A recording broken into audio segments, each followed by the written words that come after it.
on the video and watch another episode of SNTR Gaming. We kick off the show now with the talk right at the front. So if you're looking for those timestamps, we don't really do that anymore unless we're covering a lot of different topics. And today we are covering the Sony PlayStation Showcase. We're going to do a sort of a recap and a review. If you didn't watch it, I highly encourage you to check it out.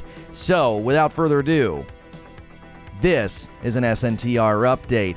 The Sony Showcase, in my opinion, swung absolutely massive when you look at all of the games launched, and there were long-awaited titles that we finally got to take a peek at, in addition to finally getting to see some of these games beyond just a trailer. In my mind, the Knights of the Old Republic remake, God of War Ragnarok trailer, Spider Man 2 reveal, Forspoken gameplay, and the Wolverine game, those are the high points, and I wanted to talk to you about them. I want to break down exactly why I'm excited and why I think this was such a big win for Sony. The Knights of the Old Republic remake has been rumored for a while, and finally seeing it, even if it was just a cinematic, getting that announcement I think was a big deal for the community. Now, a lot of questions are circling about the exclusivity for the PS5. We are hearing that is a timed exclusive, which is not surprising given the popularity of that game. It'd be unusual for it to suddenly have its remake only landing on one system. Then, as you can see right next to me, we finally get a look at God of War Ragnarok gameplay, and inside of this, we get a glimpse at just some of the mechanics. Traversal, as you saw there with the dog sled, very similar to some of the traversal we saw in the latest Gears series. So in addition to the boat from the first game, from the last game, there's now a sled with larger areas, snow, and just probably a more expansive feel. Beyond that, Loki's a little bit taller. They're not really hiding that fact anymore and trying to look into who he is, and the fights look bigger and better than ever. I am very excited for this title.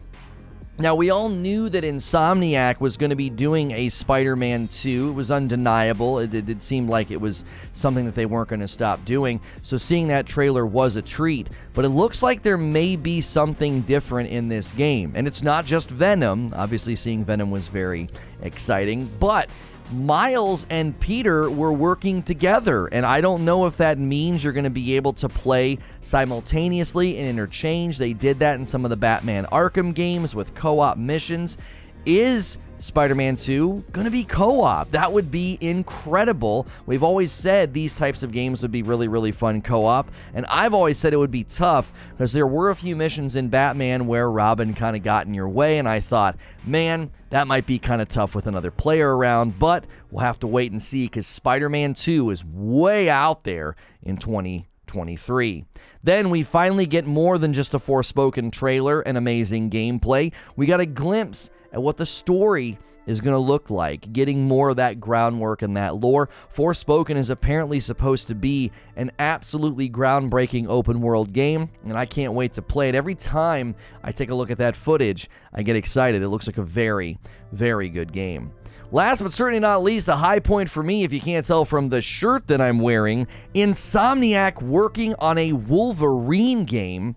If there is somebody that can pull off a superhero game, it's Insomniac. I mean, they did what many people thought was going to be impossible. They made a very, very good Spider-Man series, and in my opinion, the Spider-Man franchise is now set. It's theirs. Let them make them all. But Wolverine would probably be a little bit more similar to a Batman game with respect to the combat being a little bit more gritty, punchy, and in this case, I'm hoping it's grisly and visceral because the trailer points to that. And it's Wolverine. You can't treat him like any other superhero. So I'm really, really excited for Sony's future, and these games and the fact that they just keep giving more games to Insomniac makes me very, very excited.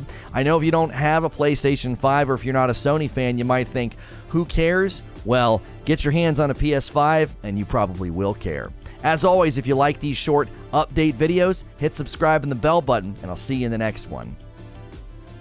And for those of you that are here in the live audience, that's how we kick off the show now. We just sort of jump into my talk so you can get it right at the start of the stream, and we greatly appreciate that. I need to write down that timestamp, actually, because that was 34 seconds in. That was 34 seconds in, because we're going to start, Creature wants to do that on his own. He wants to grab those on his own, and I'm not actually recording them anymore. So get your questions submitted and get your comments submitted. Use that question command. Use that to get your comments and things featured on the stream. Thank you guys so much for being here. Hope you're having a happy Friday. 3 more likes to 100 likes. You guys are the absolute best. Yeah, I saw the Tiny Tina's Wonderland. I picked out what I thought were the highlights, right? Hopefully Wolverine has his motorcycle. Man, I'm going to tell you something right now. If they give Wolverine a motorcycle treatment the way that they did in Days Gone, then I will be incredibly happy. I will be absolutely thrilled if they manage to pull that off. That'll be very, very exciting. Give it that Days Gone feel. It's going to be grisly. It's going to be gritty. I really, really hope that that's the route that they take, man. Insomniac is absolutely becoming one of my favorite developers. From Spider Man, Miles Morales, and Ratchet & Clank, they are, in my mind, they're on their own level. There's not a lot of developers that I would have that level of confidence with. I would be like, no, I don't know, maybe they might mess it up. No. If there is somebody, right? If there is somebody that can pull off a Wolverine game, it's Insomniac. I cannot wait. I really can't. I didn't even know what to use in the thumbnail today. I was like, there's too much. So I just used Thor's hammer. I thought that'll be kind of mysterious. People will be like, what is that? And they'll click if you weren't paying attention to the trailer. If you didn't see my Twitter feed this morning, Thor is going to be Thick Daddy Thor. They're not making him look like Chris Hemsworth, and I'm here for it, man. He looks like just a barrel of a man. I think it's awesome. I think it's dope. I love the direction they took for Thor. They got to have their own look. They got to have their own feel. And boy, oh boy, does he look just stout. He looks like a keg. I love it.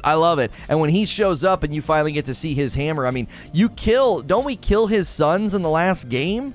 I'm pretty sure we kill his sons in the last game. Don't we fight them? I've not gotten that far in the game in a long time. I went back and replayed it because of they pushed out that update. So we went back and played it, and oh man, I loved it. I loved that game. This is the kind of Thor I've always imagined in Norse mythology, looks-wise. Yeah, he's supposed to be gritty and bull, and he's kind of a drunk, you know? He's supposed to be kind of a big old slob, and yet he has lots of power. I love it. I absolutely love it. Yes, we kill one. Magni and Modi. You kill his sons and his brother. Oh, boy. Oh, man. I hope we get to fight him. Okay, let's see. What should the poll be this morning? Sony Showcase 2021. Pick a favorite. We can only do 4. So we're gonna do God of War gameplay, Spider-Man 2 trailer. We'll do KOTOR. KOTOR remake, and what was the other highlight that I pulled out? We can skip over Forspoken. That wasn't that great. God of War, Spider Man, Forspoken. Oh, we'll do Wolverine. We'll do Wolverine. Wolverine trailer. I want to know out of those 4. Yo, African Jedi coming in and doing a membership. Guys, if you haven't done a membership over here yet, we really appreciate those of you that have. If you're maintaining your membership over on SNTR Presents, thank you. SNTR Presents is going to continue to get content. It's getting 2 premieres today and a live stream with me and Hilly, and then we do the live streams over here. Today we're doing the SNTR gaming show you're watching right now. We're going to jump into Lost in Random, and then I will do some From Friday. We may give you an opportunity to sway the vote, though. We feel like maybe we should jump into Call of Duty Vanguard demo, maybe over the weekend. I don't know. I'll just record something. I love my PS5 now. Oh, I'm wheezy. I know. It's like, okay, I'm glad I have one, right? Just going to leave out the highest selling franchise. What did I leave out? What did I leave out? What was the one that they talked about that the highest selling franchise? What? I'm forgetting. I sat here and watched it. GTA? Oh, I'm not putting that on there.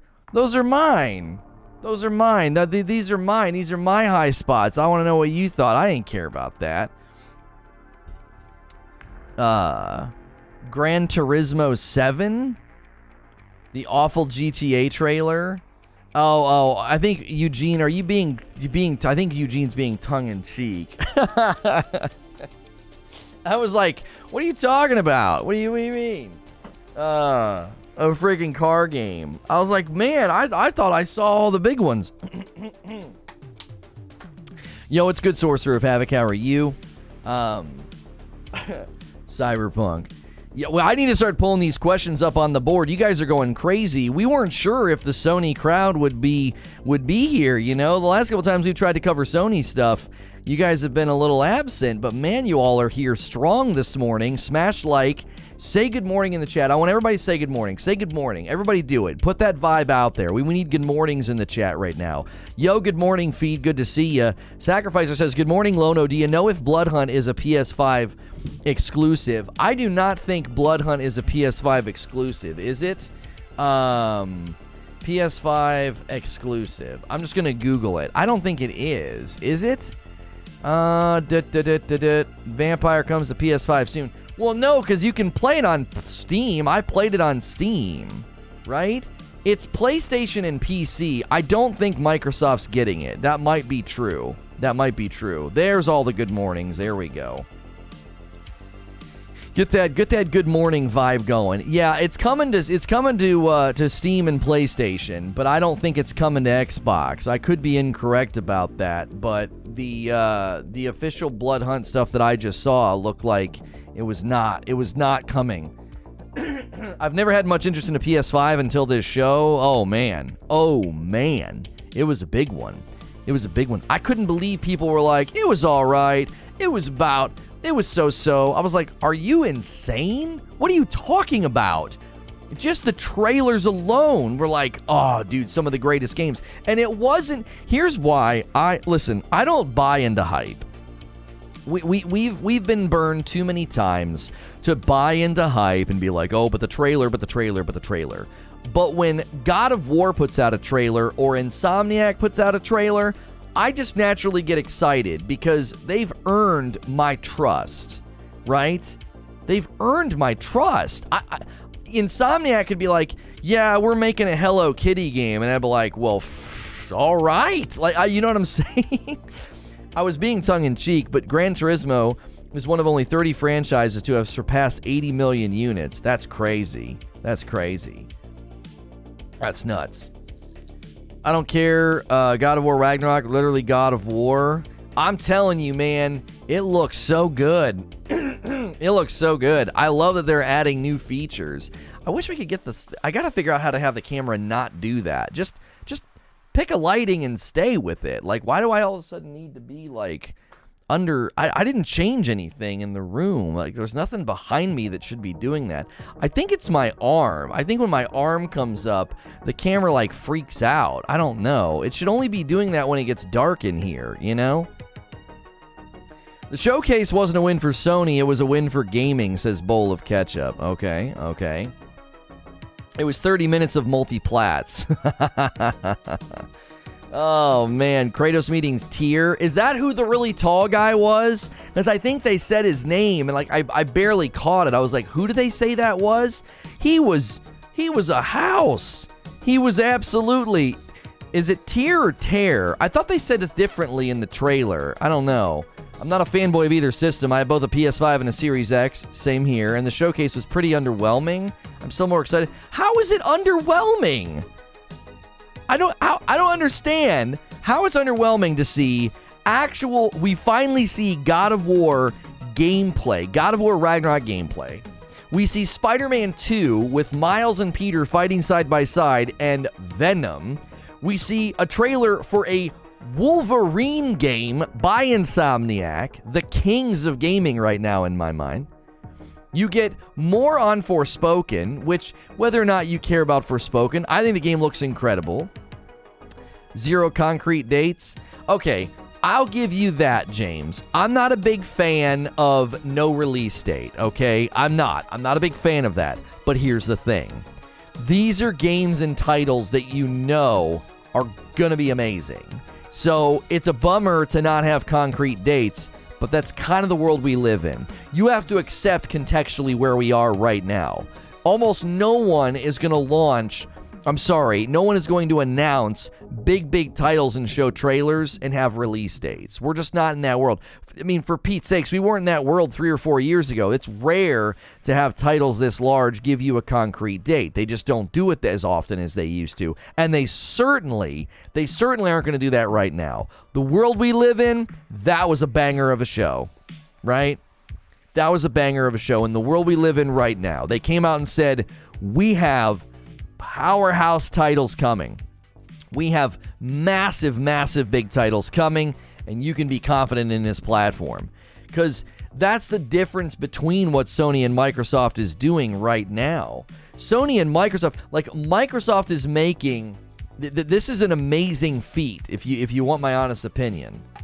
Microsoft has a bunch of people tricked and fooled into thinking that the Series X is worth owning right now, and it has almost no titles that are worth playing on it. There are almost no new titles that you're like, oh yeah, you need a Series X for that. But PlayStation is doing more of a slow burn. They give Ghost of Tsushima an update, Death Stranding's about to get an update, and now they're like, give us a moment here. We're gonna show you what's coming, right? YouTube algorithm giving Lono love on his New World gameplay. Boy, I was discouraged yesterday. We shut down and I was like, man, this channel used to print gold. And then I checked the video this morning and I was like, holy frick, okay. Maybe it took a while, It just all of a sudden, kapoo, just took off like a rocket. So the copium has started. Still no PS5 restock. Oh, I know, homie. I know. It's got to be rough. It's got to be really rough to look at that and say, oh man, I don't have a PS5, Smash the like button. Yeah, let's shoot for 200 likes. We're having a strong morning. Go for it. Give that like button a smash. Give our sponsors some support, man. 80s Tees has been down the last couple of months. Use that shirt command. That's where this Wolverine shirt came from. Use the shirt command. Use code LONO for 30% off over there. And consider ordering some coffee. We had 6 orders yesterday. Rageless Roast comes in light or dark. Both of them are balanced acidity and extremely smooth. That's why people like it so much. I am drinking sample number 1 of Rageless Roast Select. We're going to have a higher quality, a little bit more expensive Select version of the coffee next year, and I'm still on sample 1. Yeah, I'm with my wife. It's bright, but at the same time, it's not that. It doesn't really excite me. So we got 3 more to try. Wheezy coming in and getting that joystick. Enjoy the dope badge and emotes. You're dope and deserve dope stuff. Xbox did upgrade a lot of its last-gen games early on. The failing of the Xbox will be supporting the last-gen for too long. I'm telling you, Microsoft has pulled off an impressive feat. They have tricked an entire customer base into thinking that the Series X is worth owning now. I have a Series X.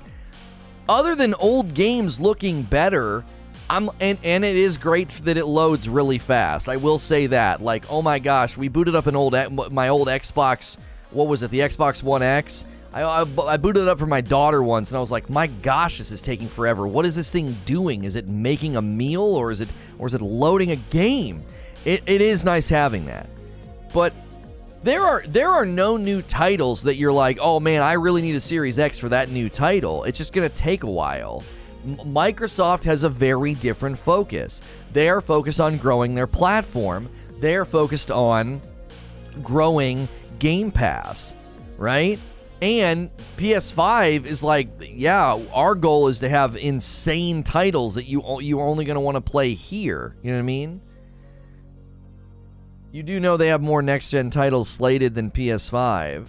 Where though? Where are the announcements, Mo? I would love to see it. Microsoft feels like they're kind of sleeping right now. Not sleeping in success. Their Game Pass has been amazing. Their Game Pass has been doing amazing. Their feature updates have been amazing. The upgoing FPS boost is a big win. For the for the platform. It's funny how uninformed. Did you not watch E3? What do you mean? I watched E3. What are you talking about? What do I need? What do I need an Xbox Series X for right now? Hear what I was saying, Mo. I said right now. I wasn't talking about in the future. Halo, but Halo's cross-gen. You don't need a Series X to enjoy Halo. You do not need it. It's gonna look better, sure. I said right now. I wasn't saying in 2 years. Right now, people are convinced, oh, you need a Series X, and there's no reason to have a Series X right now. And hear what I said. I was very careful with how I phrased it. Microsoft has pulled off an amazing feat. They have a bunch of people convinced that right now it's worth having a Series X, and there are no new titles that you need it for. Like, nothing at all. That's what I said. I wasn't saying, I love my Series X. I'm looking forward to playing games on it. I love the fact that they gave me, a free update on all these old titles. Rysick with a $10. I think most games are coming out 2023 when more people can get the PS5. Possible. Thank you for the $10 tip. A $5 tip from Christopher Wright. I saw a post from the devs at God of War Ragnarok, and a snowflake was next to it. Got me thinking 2022 winter release. It's got all snow in the trailer too as well. No one needs a PS5? Are you kidding me? Ratchet and Clank, Returnal, and all of the updates they just did to Ghost of Tsushima, and what they're about to do to Death Stranding. There's a really good reason to have a PS5 right now. There are games that you either cannot play or have been completely and utterly updated. I'm not talking about an FPS boost. I'm talking about like a Demon Souls remake. Niche? Ratchet and Clank's niche.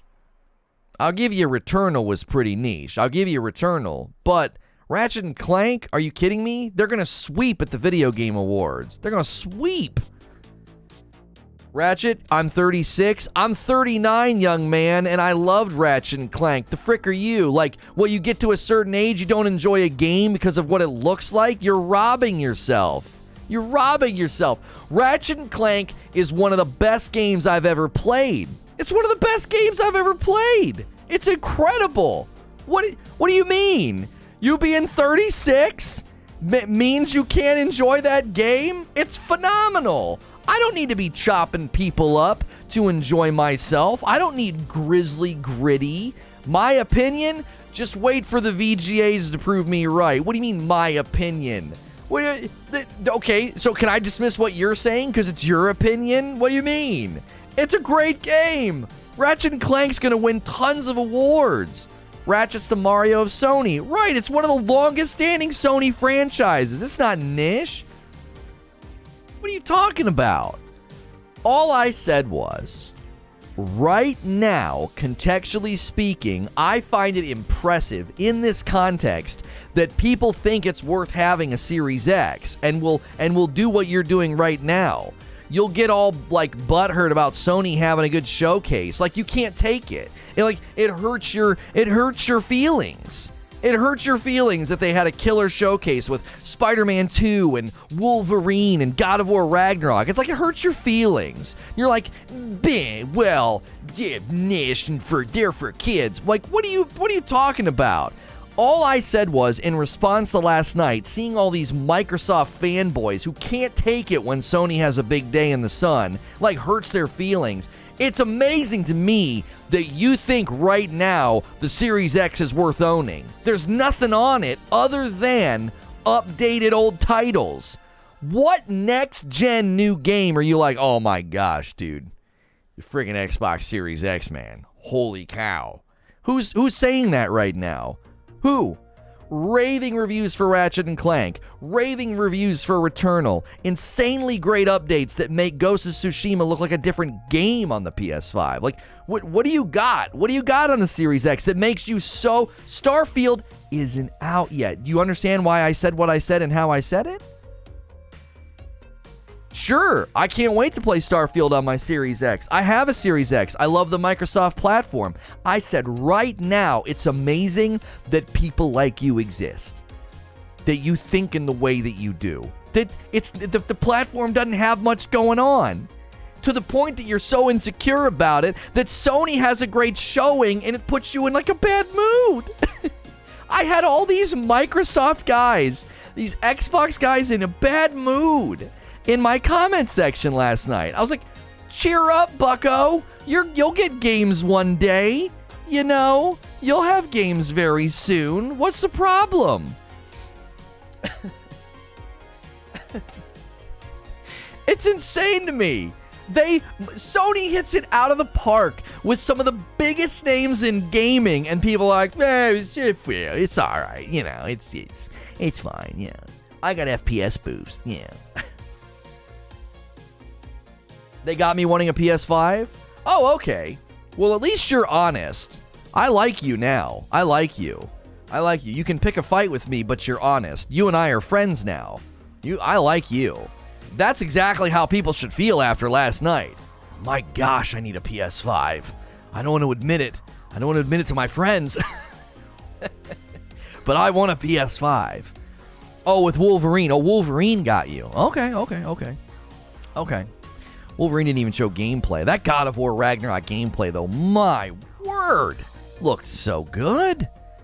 This is why even last year, when everyone was bigging up Xbox and its infrastructure, a lot here were right when they said the generation will be won by games again.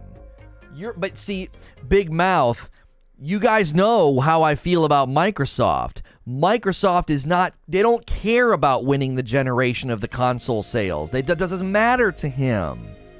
To them. It doesn't matter to them. That's not their focus.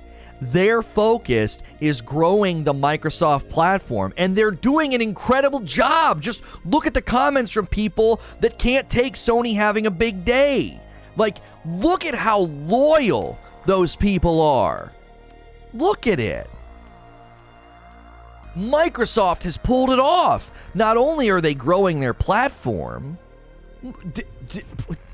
they have your loyalty to such a degree that you poo-poo the Sony showcase when it was haymaker after haymaker.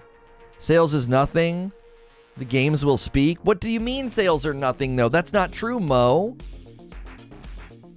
That doesn't mean anything. Sales are nothing, the game will speak. How can you say sales are nothing? 120 million PlayStation 4s in circulation. What do you think that does to the popularity of their games like Spider Man, Horizon Zero Dawn, and God of War? Like, what do you think it does to population and sales numbers? Like, that speaks volumes. 120 million. That's crazy. The only thing rivaling it is like if you like stack up all of the Game Boys. I think, has Switch passed it? I think Switch might have passed it.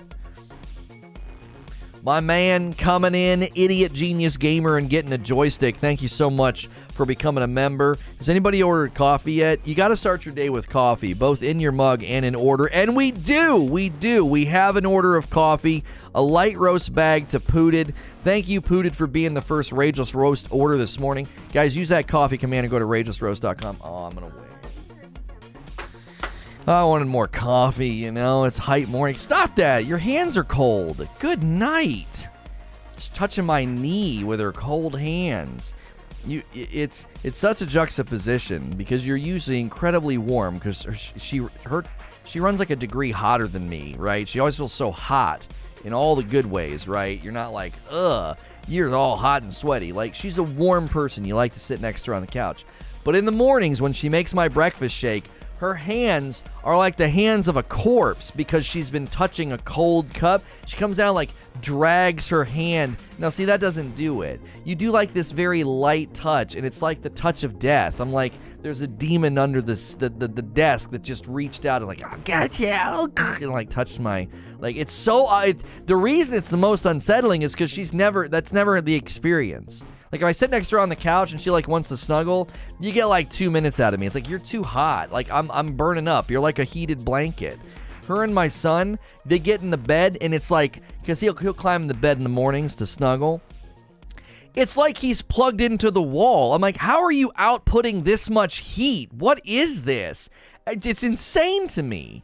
Just wearing and he doesn't like to wear clothes. He's always running around in shorts, nothing else. You know what I mean?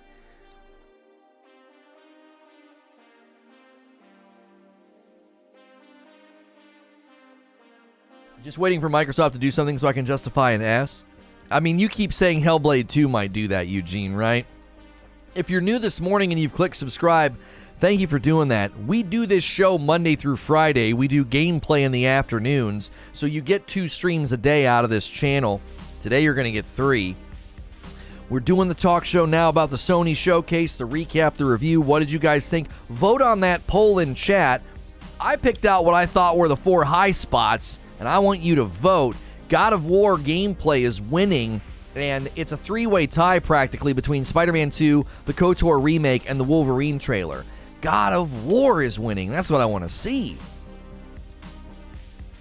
I'm not swaying the vote, mama. The vote already has 457 votes. Come on. Ratchet & Clank on PS2 when I was 7. I saw it on the new release section at Blockbuster. Been with Insomniac ever since. Happy the franchise is getting love it deserves. Dude, I'm telling you, when I saw Insomniac and Marvel pop up, I got so excited. When they were in the bar, I was torn. I was like, it might be Deadpool, right? I honestly thought it might be Deadpool. I didn't have any music. I went back and rewatched it with the sound on, and I was like, oh, I would have known that was Wolverine immediately. So just gritty. Oh, I loved it. I was like, please, this game needs to be rated M for mature. He needs to be slicing people's arms off, for frick's sake. Like, give me gritty, angry, drunken Wolverine. That's what I want.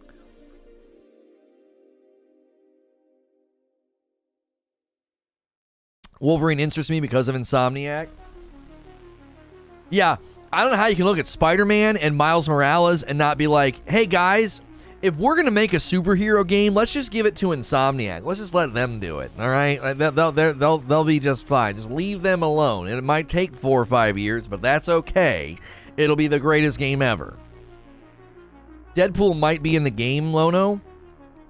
Yeah, maybe. The bar just had that vibe from the movie where he hung out. I was like, oh, man, Wade's going to walk out any second. You know what I mean? Wolverine definitely has to be M. Yeah, he needs to be swearing. He needs to be slicing people in half. I need to feel the, like the growl and he needs to be just absolutely going nuts. Like breathing heavy after a fight. Like, come on, man. Come on. You will be fighting robots? Oh, I don't think so. That trailer set the stage, dude. That bar, blood on his knuckles. Everybody laid out? No. No.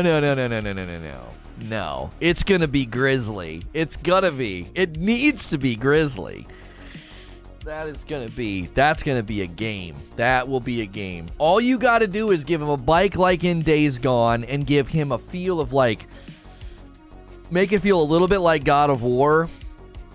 Oh my gosh. Oh, it's gonna be good. I think it's an old man Logan story. His wounds didn't heal. Yeah, are those cuts on his knuckles or blood? I don't know. Are you sure? I didn't look at it with that level of like detail. You know what I mean? We'll be fighting robots. Hope not. I highly doubt they kick off the trailer with a bar fight and you're going to be fighting robots. Let me go watch this trailer. I just don't have any faith in a Wolverine game at this point. Oh, I do. I really do. Homie, they made Spider Man and it worked. It worked. You know what I mean? Where's the Alan Wake love? I mean, I'll play the remake, but come on. His hair was black, not an old man. Yeah, I think it's other people's blood on his knuckles. I don't think it's cuts. Insomniac, I trust. Right. I like that. Instead of saying in God we trust, Insomniac I trust. That's right. Insomniac got this in the bag. Oh, I think so. Spider Man is incredibly hard to pull off, and they pulled it off. Not only, oh my gosh, can we talk about Miles Morales for just a second and how same map, same city, same basic game, and they managed to give Miles his own vibe. Like, his part of the city that he's in, the background music, the people, they and his fighting style was completely different. Come on. That in and of itself was a feat. They didn't just pull off a Spider-Man game. They pulled off a Miles Morales game. Do you know how hard that was? Because I guarantee you, they didn't want to be like, yeah, it's just another Spider-Man with a different voice actor. And if he takes his hat off, if he takes his mask off, he looks different. Like, it needed to be different. It needed to be different, and they did it. They really, really did. Project looked awesome. Oh, Project Magnum, yeah. You think Spidey 2 will possibly be co-op? I talked about that a little bit this morning. I don't know, Barrier. There were missions in the Batman games where you could switch between the two characters when they would fight together. So, like, you could suddenly be Catwoman, and then you could switch and suddenly be Batman. You, like, switch back and forth, and it was actually pretty fun. I will tell you this. I don't have high hopes for co-op, and I'll tell you why. Number one, I don't know if it'll work well. There were missions where I played with Robin, and we just kept getting in each other's way for the sneaking around and the movement. Like, when you're fighting, sure, maybe, but I think that's going to be one of the problems is you're constantly going to be stepping on each other's toes. I don't know. I'm not going to write off co-op. But I have a sneaking suspicion that it just won't work. You're just going to constantly be getting in each other's way. Like, oh, I was going for that guy. Oh, I was going to grab that guy next. Oh, I was going to do this next. Like, oh, no co-op? Oh, they've officially said no. Okay. I was going to say, they might have missions where you switch between Miles and Peter, and that'll be awesome. I will love that, because if you've played both, you'll be familiar with both. They both have their own style of play. So, okay, here's the quotation. Let's start with one of the most you probably could have guessed. Marvel Spider-Man 2, we're so thrilled to continue the journey of both Peter and Miles in their most epic single-player adventure yet, coming exclusively to PlayStation 5. Oh, it's exclusive to PlayStation 5. Oh, that one stings a little bit. That means people that love Spider-Man or Miles, they have 2 years to get a PlayStation 5. That is, yeah, that one stings just a teeny bit. I feel bad. It does not rule out co-op. It just says single-player adventure. Oh, I don't think they'll do co-op. I'll just go on record. I don't think so.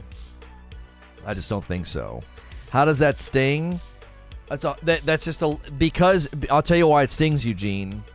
Because they built the first 2 games that then they can run on the PS4. I can see a ton of people. I can see literally millions of people saying, why couldn't you make a version for us? I don't understand. I bought the first version on PlayStation 4. You made Miles run on the PlayStation 4. Can't you give us a version? Can't you turn off all the fancy stuff? 120 million people. With the shortage continuing into next year, that's a lot of people that are not going to be able to get it. I'm not saying that they shouldn't do it. Trust me, I know. We're in a different time, though. This isn't a normal console transition. The shortage is so bad. It's a good thing, though. It's 3 years into the PS5's life cycle. When you look at it that way, sure. When you're one of the millions who can't get one, you're thinking, I got 2 years, or I'm not going to be able to play Spidey. We just said yesterday that Spider-Man is the most profitable superhero globally, and the Sony PlayStation sells very well globally comparatively to the Microsoft platform.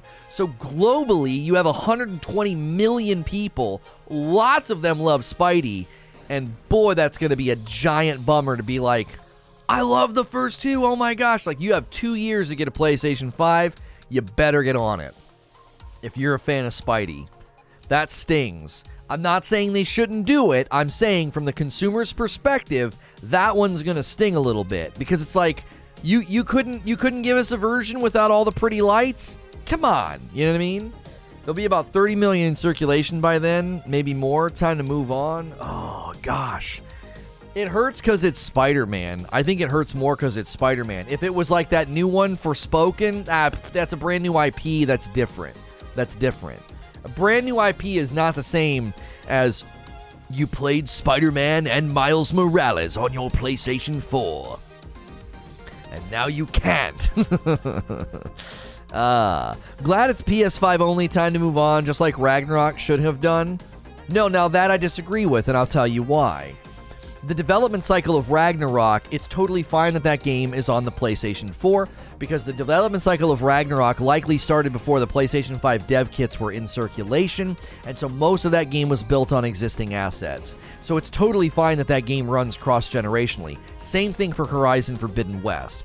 The fact that Spider-Man 2 is that far out makes sense, right? They were working on Miles Morales in the close timing of the PlayStation 5 coming out, so Miles Morales was built on a lot of existing assets. Why? Well, because the development cycle started before the PlayStation 5 dev kits were in circulation, ergo, Miles Morales lands on both systems. But when you go that far out, they can do a bunch of cool new things, unprecedented things, because it's just for the PlayStation 5. But God of War Ragnarok, come on, when did God of War come out? Like, the development cycle on this game, it's been too long. You can't be like, well, no, go back and rebuild it. Not to mention, they gave you a free 4K checkerboard resolution upgrade with 60 FPS for the PlayStation 5. God of War looks incredible. I don't need them to make it only for the PlayStation 5. They've proven they can take existing assets and make them look amazing on the PlayStation 5. Have you played God of War on the PlayStation 5 since they updated it?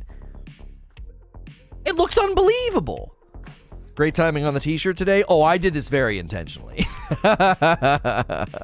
They have tons of great Wolverine shirts, by the way, over there on 80s Tees.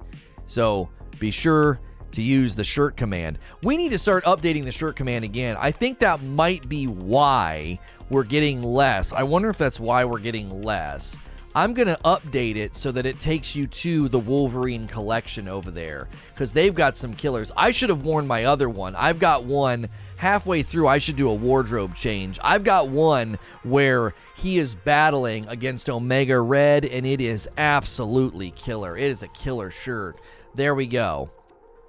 I just updated the shirt command so that it'll take you to the Wolverine collection. All right, let's try this coffee again.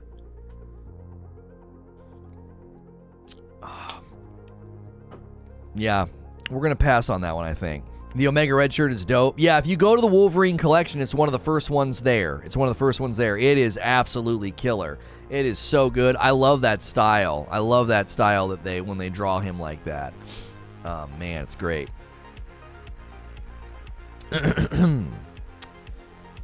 I wished I could have seen your reactions live during some of those reveals. I understand why you didn't live stream it. Listen, it was one of those things where I know we missed out on big viewership. I know it. I knew going into it we were missing out on big viewership. But I have to take care of myself, man. Like, we've completely changed the workflow. We've completely changed how we plan each day. And even last night I was working late because we went and practiced soccer with some of our friends. Our kids are in soccer. And there's this lovely Korean family where they're like really great friends of ours. Their kids are adorable, and their son is so good at soccer. So they're like, hey, let's go practice on these fields. So we went and practiced last night. And so the dad was like walking him through drills and stuff because he's much better than I am. And it was fun. It was really, really good, but it meant I had to work late. You know what I mean? What'd you think about Chia? I didn't get to see that. Chia, or however you're supposed to say it. I didn't get to see that one. Spring of 2022, holy cow, gamers are going to be getting the end of the rainbow. Can't wait. Yeah, we just got to get into next year. The first quarter next year is going to be so good. Wasn't trying to question your choice. I meant it more of an encouragement of how your content is even during those reveals. Oh, I appreciate that. You believe me, I was on the phone with Creature watching it, and I was like, oh my gosh, we should have... Like, I was torn. was like, we should have frickin' streamed this. Cute little indie, think you'll like it? I think indies are our gold, man. I get better response anytime we do and upload and play indies than anything. Like, the big titles do well, but man, I think indies are great. You know what I mean? $100, Wolverine ends with an X-Men reference. Oh, yeah. Oh, yeah. Oh my gosh. That would be so good.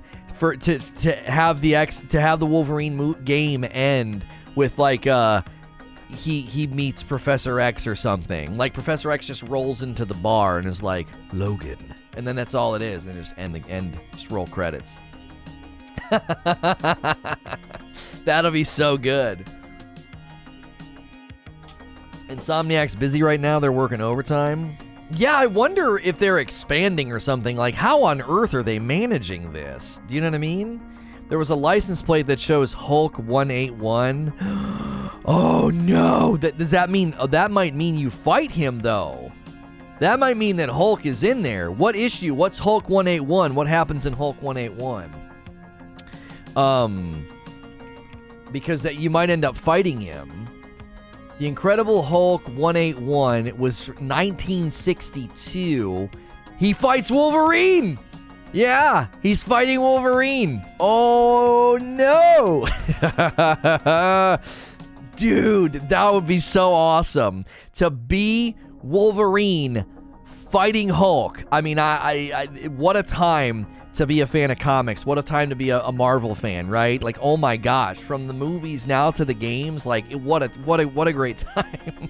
What a great time. The Spider-Man games, what a treat they are. You know what I mean? Wolverine gonna lose that fight? Maybe. Yeah, that's tough. That's tough. That's a tough one. They probably just have an agile game engine that they can tweak for these various superhero games. I still believe that what they did in Ratchet and Clank, they have plans for a Spider-Verse game. I really do. They could do it after Spider-Man 2. Spider-Man 3 could be into the Spider-Verse in some way, right? He actually fought Hulk, and it comes to a stalemate. That's what I was going to say. That fight is going to be a bit of a stalemate because you have unlimited strength, but then you have the skeletal structure that's unbreakable, and then you have unlimited healing. Because if he had normal bones, he would just crush him. Without the adamantium, Hulk would just crush him into the shape of a volleyball, and that'd be kind of the end of it. But his adamantium skeleton would keep him alive. It'd make it to where you couldn't crush him to the point of no return. Like, his regenerative properties would kick in anytime you slice him, break him, stab him, whatever. The only way that fight ends is with somebody getting incinerated. Like, you'd have to literally destroy their physical body. That'd be the only way to do it. Let's go to some more questions and comments. You guys can use that command and they pop up on screen like this. Showcase was good. By the way, can you show your t-shirt was standing and move the microphone? Is this your thing every day? Is this your kink? I mean, I'm not gonna deny you. There you go. There's not a whole lot of mystery on how the bottom of this shirt ends up, right? I just think you like my body, which that's okay. I should charge for that, though. Come on. All right, Butters.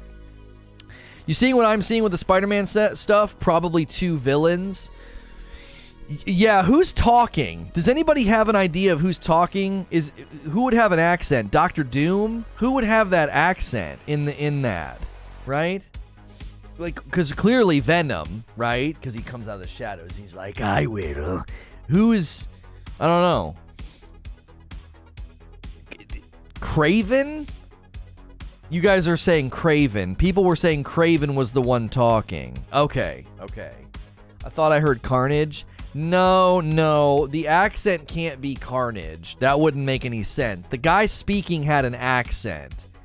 Kraven is a hunter. He's a fictional character appearing in American comic books. He wears like leopard print. Kraven the Hunter, typically renowned big game hunter who aims to kill Spider-Man to prove himself he's the world's greatest hunter. That even lines up with the dialogue, like how he was saying he wants a true threat, he wants a true challenge, right? That lines up with Kraven wanting to be known as like the best hunter, right? Hilly says off topic, new Halo Infinite flight, your thoughts? I'll obviously try to dive in and play. I will try to dive in and play that 100%. But that's definitely not something there's not really room for that on the table this morning. Brandon says, have we seen console exclusivity for a live game like KOTOR? It's odd to see a multiplayer RPG as exclusive, even if it's only timed. It is odd, but more than likely the project was expensive. More than likely, the project was expensive. Craven is from Russia. Was it a Russian accent? Well, you have to be. Can anyone? I don't know.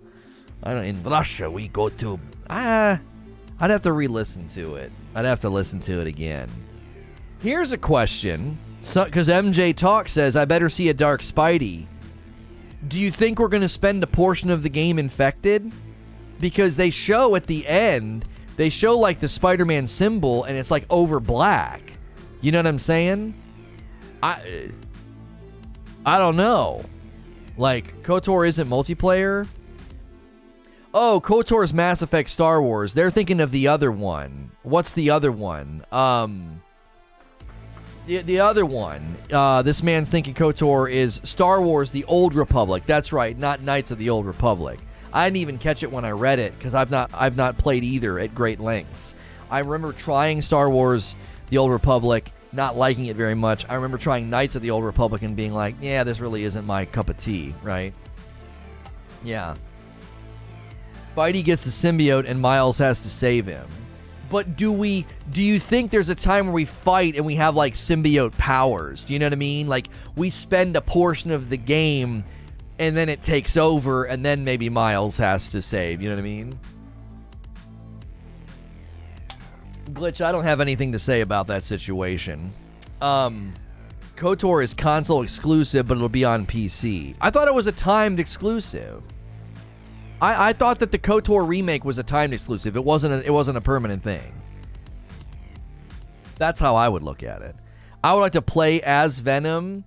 Listen, I'm here to tell you, a Venom game is very likely as a spin-off, you know? Because if they create him and he's got all these things and all these moves, I mean, they could do a spin-off the way they did Miles. Think about it. 6 months later, $40 game, you play as Venom, right? We're bringing it as a console exclusive. Okay, so the tweet literally says it's a PlayStation 5 as a console exclusive. It's being funded and co-developed by SIE. It's probably PS5 only outside of the PC release. Really? But yeah, somebody in chat saying PS5 on launch. Exclusive at launch, in quotations. Paul saying the same thing. You remember the Spider-Man and Venom game on the GameCube? I don't remember that, no. I remember on my original Nintendo playing a game that was a side-scroller and you could play as Captain America and Hawkeye and somebody else. It might have been Iron Man, and it was freaking hard. It was so hard. It was unbelievably hard. We hated it. Every time we played it, we would get angry. We're like, this game is freaking stupid. Harry is perfect to be a Venom because it's personal. Like with Peter and Harry, they're best friends. Peter has to stop Harry from wreaking havoc and making chaos. Right. Yeah. Avengers, it was very easy. No, it was not. It was not easy. There's not very many Nintendo games, original Nintendo games, you can even say that about. They're hard. They're really hard. I don't remember ever playing an original Nintendo game being like, well, that was easy. Did you guys think that was easy? They were all ridiculous.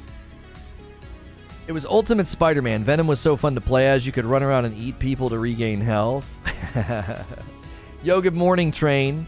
This is the content that I love and enjoy. Well, thank you. Guys, thanks for a strong turnout. Be sure to hit subscribe if you're new. I'm a Safe for Work broadcaster. We do this talk show Monday through Friday. We break down gaming news. I give you my thoughts, and then you can have comments showing up on the screen. So be sure to hit subscribe if you haven't done so already. Be sure to check that bell button so you get reminded. We will be doing gameplay this afternoon. We'll be checking out Lost in Random, and we'll be checking out more Dark Souls 3 for our From Friday series, playing through From Software games in anticipation of Elden Ring. I had to stop lurking to say it wasn't hard. All right, how many Avengers original Nintendo games were there then? Because we could be talking about completely different games. NES Avengers game. NES Avengers game. there was it was like a side. It was Captain America and the Avengers, I think is what it was called. Captain America and the Avengers. Is that the correct name? Yeah. It was Cap, and it was a side scroller. Yeah. Captain America and the Avengers. It's got Cap, Hawkeye, Iron Man, and then like there's like a white guy on there. I can't remember who he was. That game was freaking hard. Original Nintendo, not Super Nintendo. Original Nintendo. It wasn't Avengers Assemble. It was Captain America and the Avengers. It was not a Super Nintendo. Captain America and the Avengers for the Super Nintendo. Same name, completely different game. Completely different game. I'm talking about this game. Hang on. Open in a new tab. I'll show you what I'm talking about. This is not a Super Nintendo game. This game was freaking ridiculously hard. If you tell me this game was easy, you're a liar. You're probably the same type of person that would claim you beat Battletoads. All right? I'm talking about this game right here. This game is what I'm talking about. No, that is not an easy game. That is not an easy game. You're a liar. You are a liar if you think that game was easy. This game was not easy. It was like if you got to the second level, you were proud of yourself. The Super Nintendo version has the exact same name. It's Captain America and the Avengers. It's a completely different game though. They just use the same name. I beat Battletoads. It was hard. Anybody who says they beat Battletoads, I don't believe them. I don't believe them. I'm like, I would need to see you do it. The white guy is Vision. Oh, that was Vision. Okay. Hey, I got far in Battletoads before my rental was up. Beat it 6 times. I need a recording. I think people who have genuinely beat Battletoads are like unicorns. I refuse to believe that I have multiple people in my chat that have beat Battletoads. I don't believe you. I do not believe you. That game is insane. I watched my older brother play it. The later levels are insane. The snake levels, they don't even make any sense. They're nuts. They're nuts. You probably beat like half the game, and in your mind, you're like, no, I beat it. Yeah, I beat it. No, you didn't. No, I watched my brother. My older brother is one of the best original Nintendo game players I have ever seen. We went to a local thing where they had all these old consoles and pinball machines, and he was playing like a really old game, and a crowd gathered because he got further than like most people ever could. It might have been Battletoads. I just thought it went on forever. I'm telling you right now, those later levels are absolutely nuts. They don't even... It's like, I don't even think the developers could beat them. I don't even think. I think we did. No. I beat Battletoads and Cuphead in one sitting, playing them at the same time. Turtles in Time was good. Sewer Surfing. Bury my shell at Wounded Knee. Oh, I loved Turtles in Time. Oh, Pizza Time. Oh, it was so good. I only played Battletoads on my original Game Boy. I beat it, but it was hard. But the Battletoads Game Boy version was different, wasn't it? I don't know. Yeah, check out King Kong over here.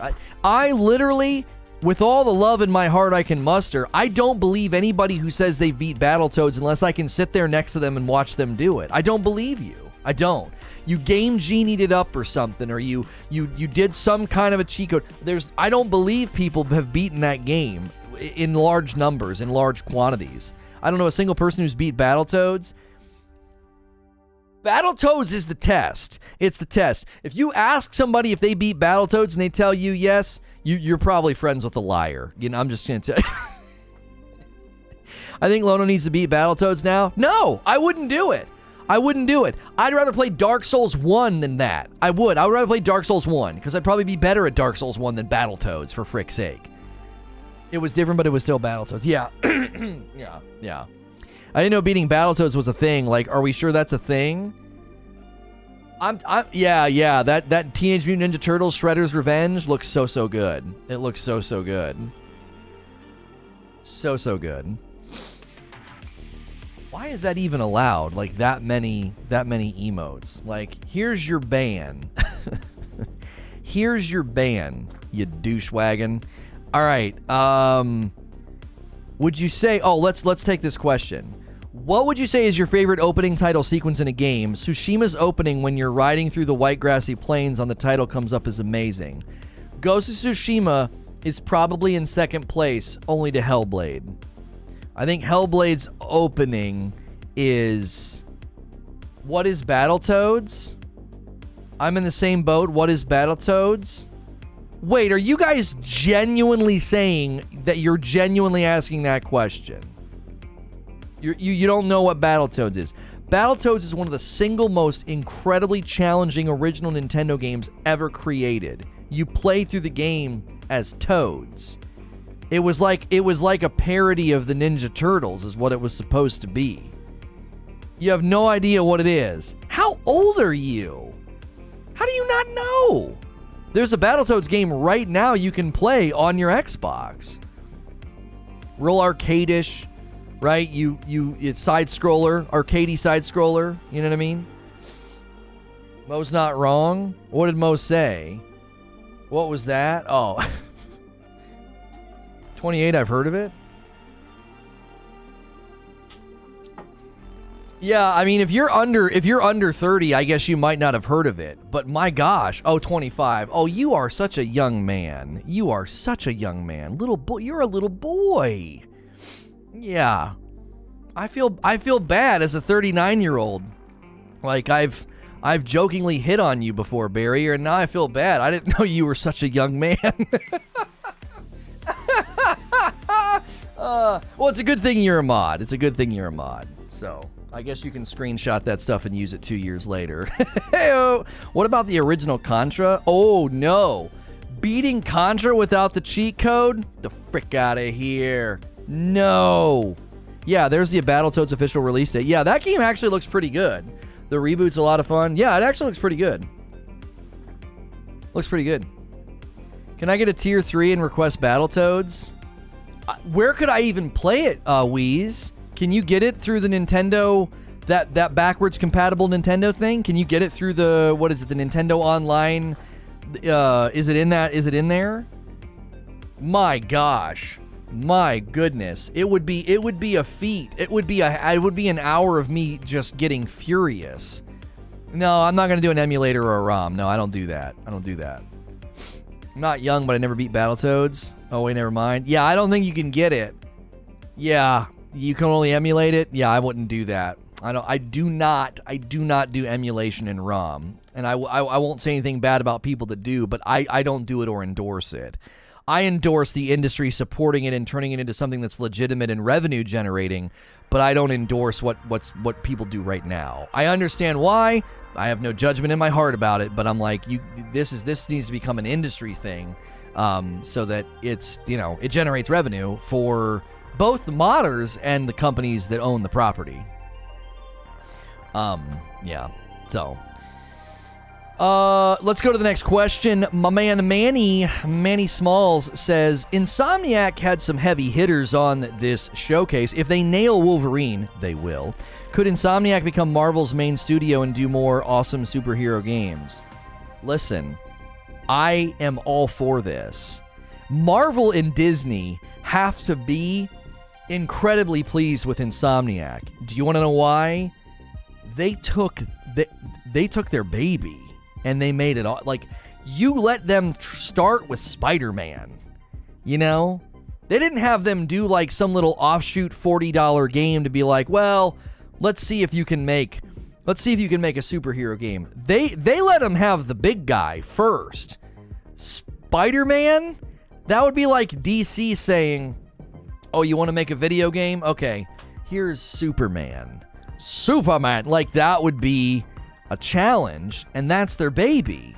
next to Batman, that's it. There's Superman, right? So they didn't hand him like some little piddly Marvel character to be like, well, let's see if you can create a little game here. You know, we'll make the retail at 40. It's a small project. We'll keep it under the reins. We'll see how you do. No, they handed him Spider Man, the king of comics.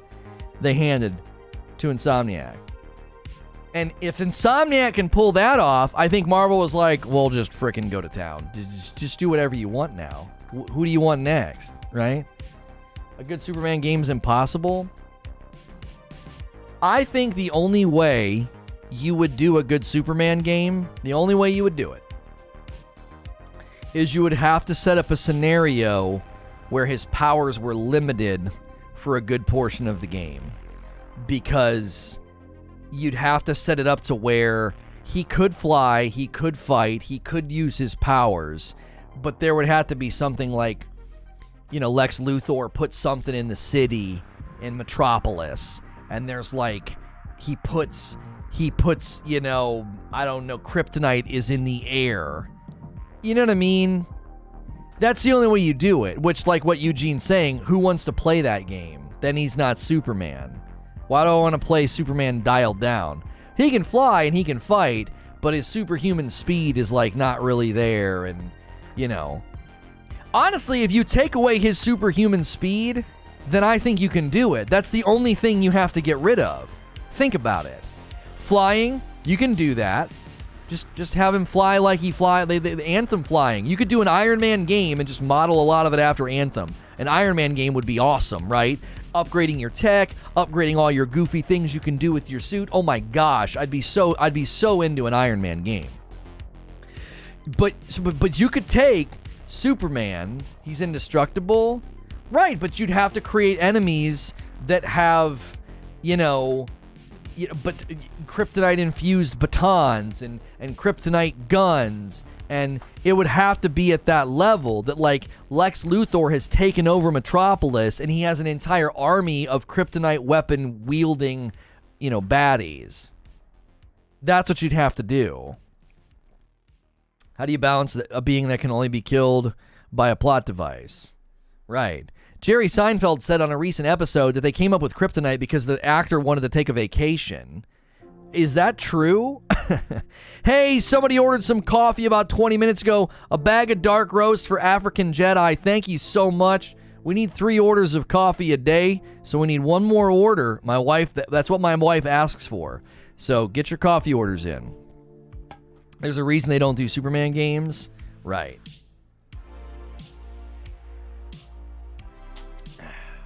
Kryptonite completely nullifies every power Superman has.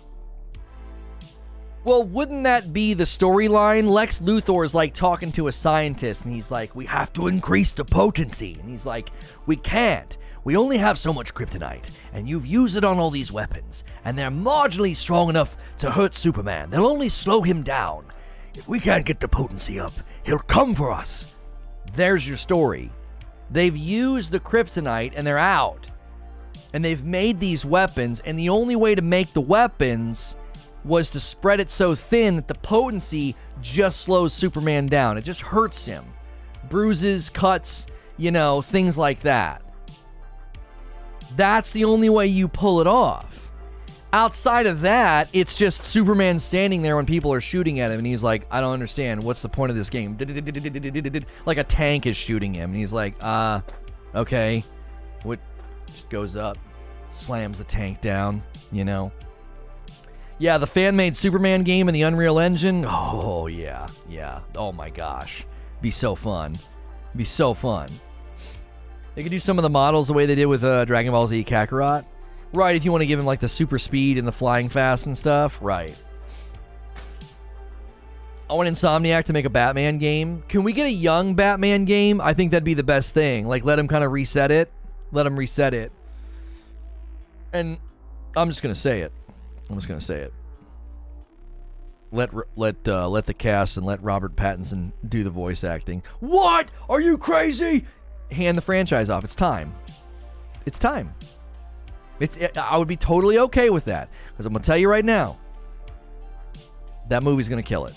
I'm just telling you. I'm telling you right now. that movie's going to kill it. And everyone's going to be like, I can't believe we doubted this guy. I can't believe we doubted this guy. He's incredible. He's incredible. And then you reset the games and you let him do the voice acting, and you let, who's the guy they have for Commissioner Gordon? I absolutely love him. He is fabulous. He feels like something out of a time machine, like an old, like vaudeville actor. Like, he seems like he belongs in a play. He is just wonderful. Every time he's in a movie, I listen. I'm like, he's talking. Like, he brings gravity and importance to everything he says. He could be ordering a sandwich at a deli, and I bet you the place gets quiet to, like, listen in. Like, what's he going to get? I love him so much. Is his name Jeffrey Wright? Put him in put him in everything. Just put him in there. Just have him come in and say something. Even if he comes in and, like, delivers a message to the president, just put him in the movie. I love him so much. If he's in a scene, I am interested instantaneously. He brings weight. It's like Jerry Seinfeld was explaining to Zach Galifianakis that the minute Zach Galifianakis walks into the scene or on the stage, it's automatically funny. He brings a presence of funny with him. And is that his name? Jeffrey Wright? How do you spell his name? You guys are all guessing on how to spell his name. It's with a J. It's with a J. Jeffrey Wright, I adore him. I absolutely adore him. Yeah, the Morgan Freeman effect, but I think even better, because Morgan Freeman has to start talking in a certain way. Jeffrey Wright walks in the room and you're like, something extremely important is about to happen. Like, instead of bringing funny, he brings, like, severity to a scene. So when I saw him cast in the Batman movie, I was like, oh boy, we're in for a treat. We're in for a treat. This guy just brings so much to the scene. He's so good, right? Not sure the movie's ever going to be finished. Struggling last I heard. I thought they picked a release date. He's the voice of Uada in What If. Oh, is he? Oh, his voice is a part of it. He has a look.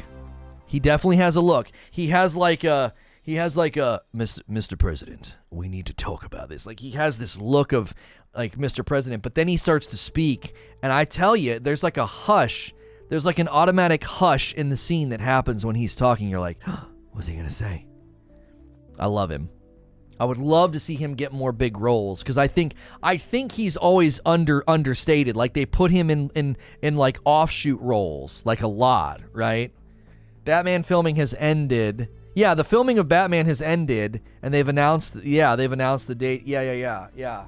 You might not have seen the recent updates. They're done filming.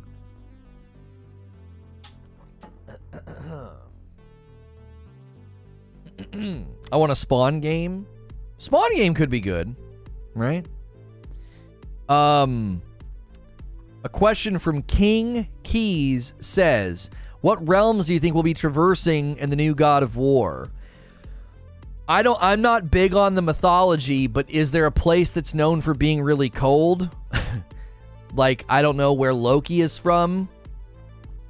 Wait, no, we go there. Don't we go there in the last one? Isn't that Jotunheim? That's where he's from. Because they end up at the top, and he, like, reads all the artwork. And then he's like, yeah, they always called me Loki. All 9 realms? Oh, my gosh. Sign me up. Listen. You guys need to help me with something, okay? I really need your help with something. We need to be just a gigantic, super successful channel by then, so I can play that game all the way to completion for like 2 weeks, okay? I need you guys to do that, all right? We need like 100,000 subs minimum, okay? Before God of War Ragnarok. Before it gets here. I haven't been able to go back to Ghost of Tsushima Director's Cut, and I'm grumpy about it. Because we don't have that luxury, okay? We don't have that luxury. But when God of War Ragnarok comes out, I need a 100K channel minimum, okay? You guys have got to help me with that so I can play that game. Saw your video asking for the dead weight, lack of a better word, to unsubscribe, and you actually just reminded me how much I enjoy your content, so I'm back. Well, thank you. Thanks for coming over here. We need more people to do that. That video, sadly, has like 7,000 views. It's like, I need the other 40,000 subscribers to watch it and make a friggin' decision. Do I like the Uncharted series? I, unfortunately, did not have a PlayStation in time to enjoy 1 through 3, so I jumped in with Uncharted 4, and then I played the spin-off with the women, and I loved both of them. I thought they were excellent. The only thing I didn't like was that it wasn't 60 frames per second. It gave me a bit of a headache. It feels blurry, you know? Uncharted 4 coming to PC? Oh, yes. If it's ported as well as Days Gone was ported? Oh, yes. If you can't get a solid 2 weeks out of God of War, Eugene, I'm telling you, man, YouTube and you guys and our core audience, we're covering Sony a lot more between now and then. I'm taking it because I'm like, we built an audience that was largely Xbox. They're here right now, and they were grumpy this morning, and we calmed them down with some cold water truth. But the growing a PlayStation audience is definitely something I'm working on because, oh my gosh, like Horizon Forbidden West is going to be here soon, and God of War will be here soon. Like, you know what I mean? It's not YouTube. Well, it's not YouTube. It's that YouTube runs on interest, right? Did you tweet out your important channel info? Yeah, I let people know on Twitter what was going on. I mean, the Destiny is Killing My Channel video has like 11,000 views, and it's a 1-minute video. You know what I'm saying? A 1-minute video. I just think there's too many derelict accounts on that channel. It's too old. It's a 7-year-old channel. I think it's got about 20K of inactive. I think it has 20,000 inactive accounts on it. I think it's about a 28,000 channel, and I think about a fourth came over here. And that's actually not bad. If you look at the channel in that way, you're like, it's about 28,000 sub channel. It's got 20,000, I think, just completely inactive accounts sitting on it, just murdering its metrics. Because YouTube's like, you have almost 50,000 subs. You're terrible. Your view count's awful. If we would have 28,000, we'd have been able to stay over there. Because our numbers were fine for a channel that size. They weren't amazing, but they were fine. I still say the Showcase was mid. You're mid, Mo! You're mid! I'm just kidding, I love you. But you're mid. Oh, man. I need to meet Mo in person one day because I think he's a big dude, and I'm not. So I just need a picture with him. And I want to be like, this is the guy that I beat up every day verbally, and it's ironic because he could squash me physically. I just have a feeling that you're built like a boxer. You got like big butcher hands, and you're just got that innate strength. You know what I'm saying? It's just a gut instinct based off your picture. I'm like, this man could throw me through a wall if he needed to, you know? If he needed to. Like, if there was ever a time, like, who needs to do that, you know? I really need to throw you through the wall right now, you know? It's a need that I have.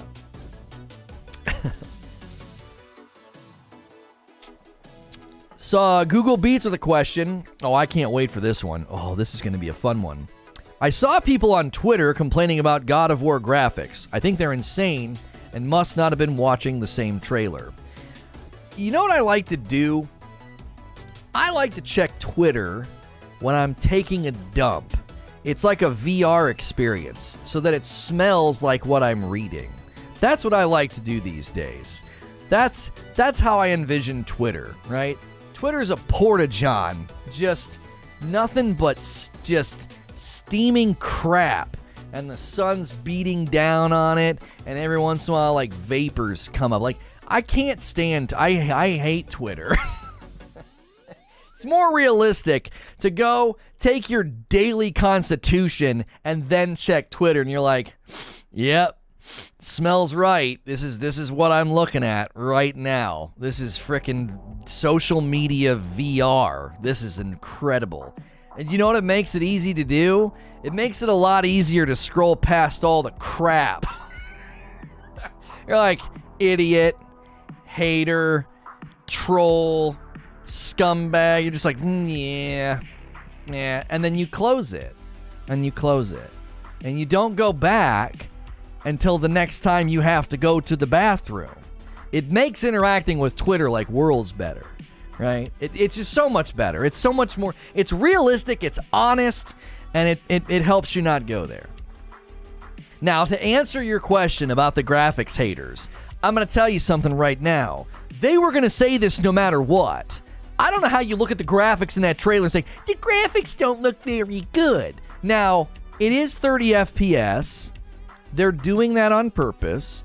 It's cross-generational game, and most of the people that buy God of War Ragnarok are going to be buying it on a PS4. Okay? Right? If you that's the point, right? Is they have to show it at 30 FPS because it's going to be cross-generationally purchased, okay? When I played on my PS5 on my big screen, a little tear is going to form in the corner of my eye. Look, it's beautiful. So let them take their takes. Their takes are worthless. You understand that, right? Like, these takes that people have, they're worthless. Well, I just don't think it looked very good. Okay? No one cares what you think. We're all going to buy the game, and we're going to enjoy it, and we're going to love it. And your tweet will be as meaningless as your opinion in about 12 months. Like, no one's going to give a crap. Not to mention, when they do a premiere like this, it runs at 1080. And YouTube doesn't do the greatest with the compression. You go back and watch the official trailer at 4K, and you tell me it doesn't look good, I'm sorry, either get your eyes checked or you're just a hater. Like, if you go back and watch the God of War trailer, God of War Ragnarok trailer at 4K, and you tell me it just doesn't look good, then you're an idiot. Like, or you're like, this is you. You're like, I just don't understand. It doesn't look good. There's like lines through it, and it looks fuzzy. Like, that's why it looks bad. You're either dumb up here or these are dumb. Like, there's no way. There's no way. How do you look at that and say it looks bad? I can't play a video game right now that looks like that. Where is it? Where's the game that looks that good? Where? Do you own it? Are you making it? What system are you playing it on? The PlayStation 6? Are you from the future? I don't understand. I look at these trailers and I was like, I can't boot up a single game right now that looks like that. They don't exist yet. Ghost of Tsushima is like the closest you're gonna get with all of its updates. That's the closest you're gonna get. And these stupid morons every time, it just doesn't look that good. What? You know what I'm saying? What are you talking about? What do you mean it doesn't look that good? What are you looking at? Are you looking at the same thing I'm looking at? Because I can't boot up a single video game right now that looks that amazing. I walk outside and the graphics look like crap. I'm going to tell you who these people are. Do you want to know who these people are? They're the guy with terrible hygiene, bad breath, and acne who thinks that they deserve a 10 out of 10 supermodel. That's who they are.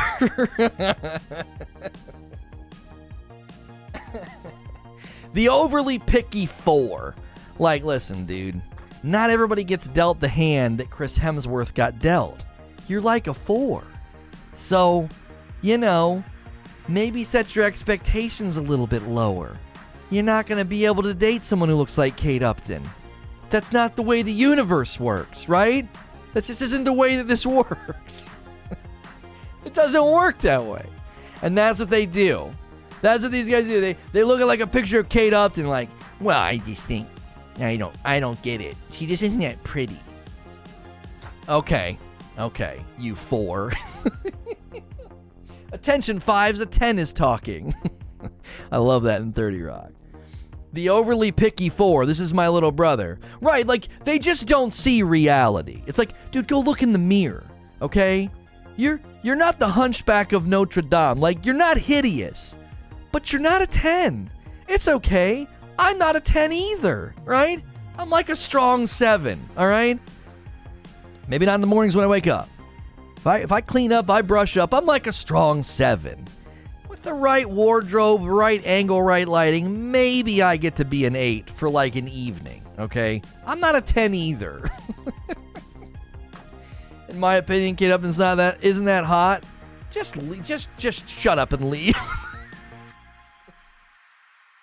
Next, you're gonna say that Gal Gadot's like average, and then I'm gonna have to punch you in real life. Like, are you kidding me? There are people that have been blessed with what I call statue syndrome. They look like a statue that just came to life. Like, I'm carved from marble, and now I'm alive, right? Gal Gadot, Kate Upton, Jason Momoa, Chris Hemsworth. Like, there's something going on there. It's like, you're either not from here, or someone carved you from stone and won't admit that, like, they, like, touched you with a wand and then you came to life. You know what I mean? Gal's a 10, Kate, though, oh my gosh. Okay, the point is that that's the mentality of these people, is they look at a mind-blowing, just insane trailer for a video game, right? And they're like, I just don't think it looked very good. They're a picky 4. Like, that's what you are. You're just a picky 4. You know what I mean?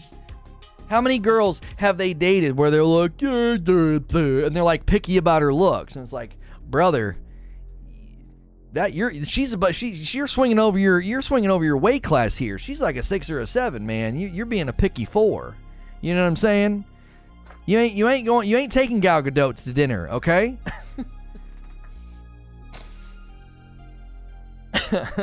My significant other said that I'm a 10, but I'm genuinely a 7 at most. Well, that's what you want to do. You want to date somebody who sees you as a 10, right? That's the point. See, a 4, he should be viewing a 6 or a 7. That's his 10. Do you understand? It's all relative. It's all relative. A 6 or a 7, that's his 10.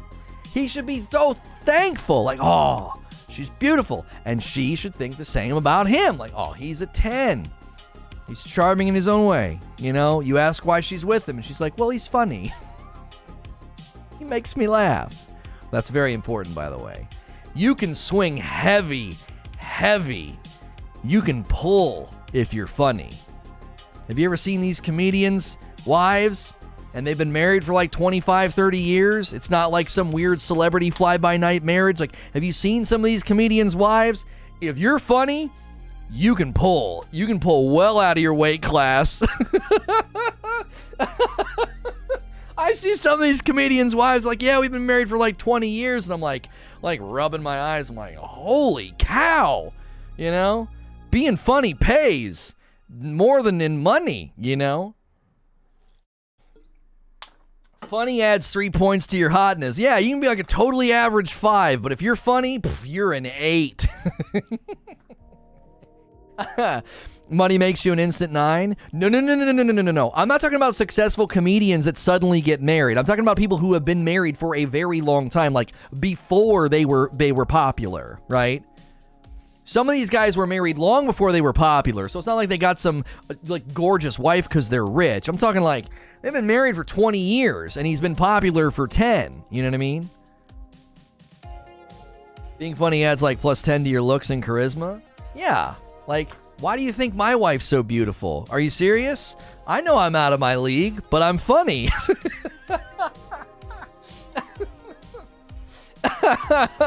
I'm a solid 7, all right? Right there, just slightly above. But I'm funny. So I get to hit way out of my weight class. Do you know what I'm saying? Yeah, Jason Sudeikis and Olivia Wilde. Are they still together? Because boy, oh boy, if that's not proof that being funny has a... Because she don't need the money. She don't need the money. She's doing just fine. He is so charming, though. I think that's part of it. He's more than funny. He's like a super charming guy. He's actually pretty good looking, actually. Yeah. Yeah, Jason Sudeikis is actually good looking. I'd give him like a 7 or an 8. I'd say he's better looking than me.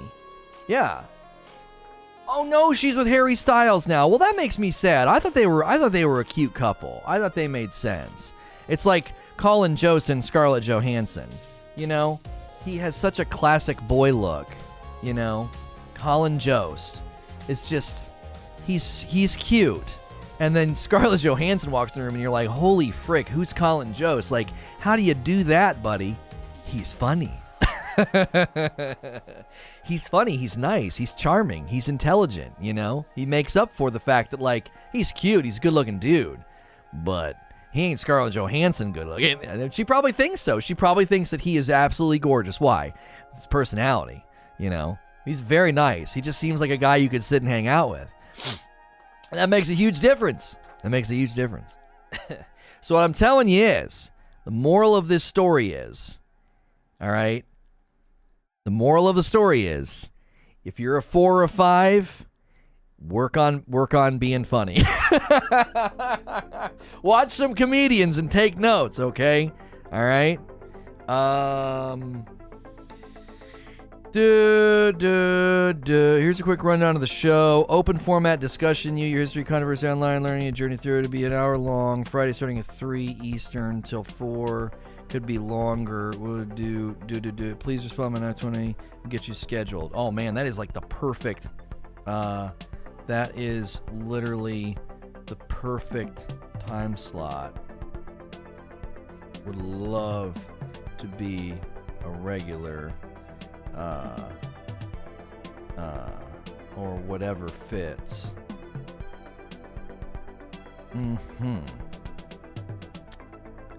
Making some moves. I go away and the stream turns into The View.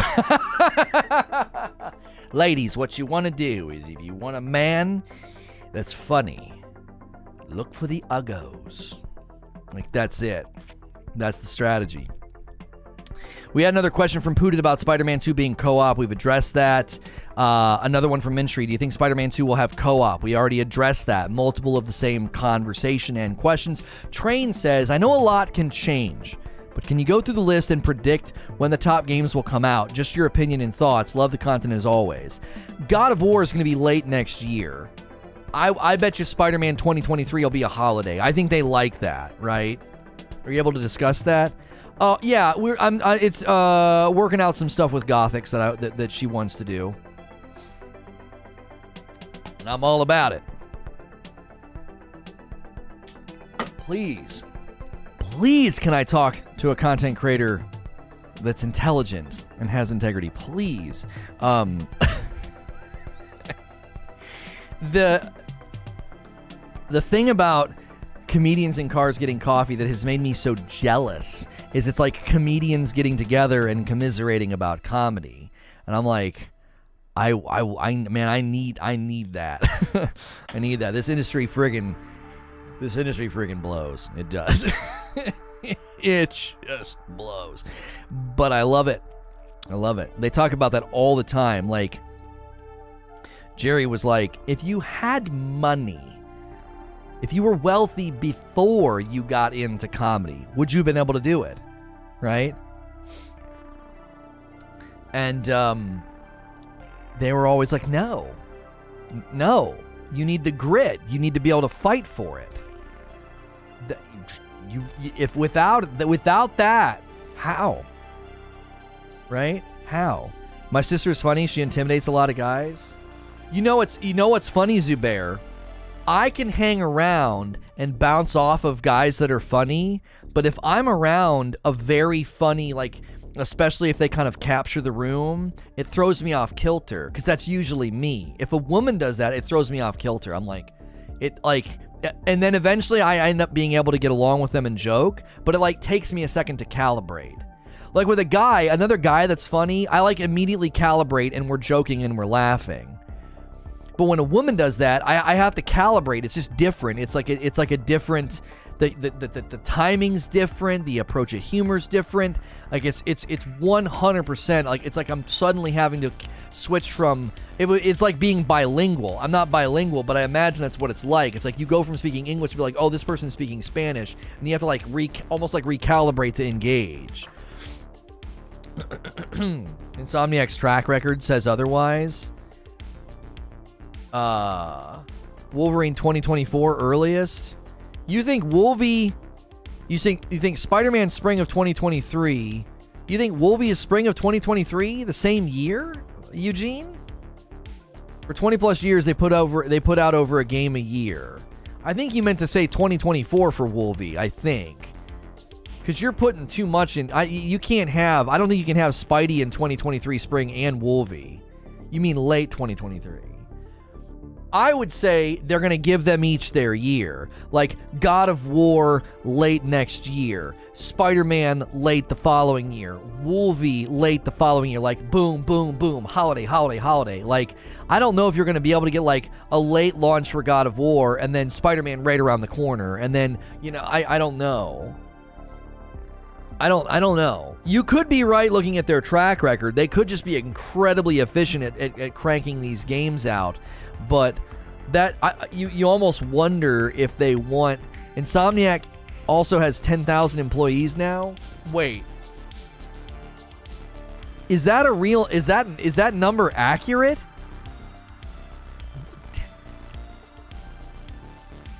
Where did you get that? Where on earth? 10,000 employees. Where did you get that figure? If that's the case, then they're gonna be able to crank out these games once every year, like what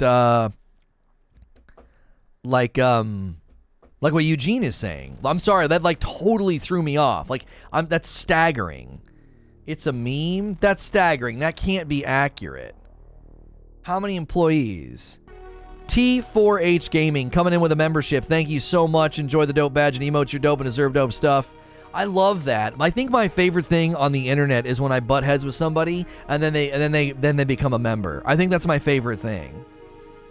Insomniac, hang on. Insomniac total employees. In 2017, they had about 300 employees. Can we get an employee count on their wiki? That's... How do I get that? Like, that's so... Insomniac Games...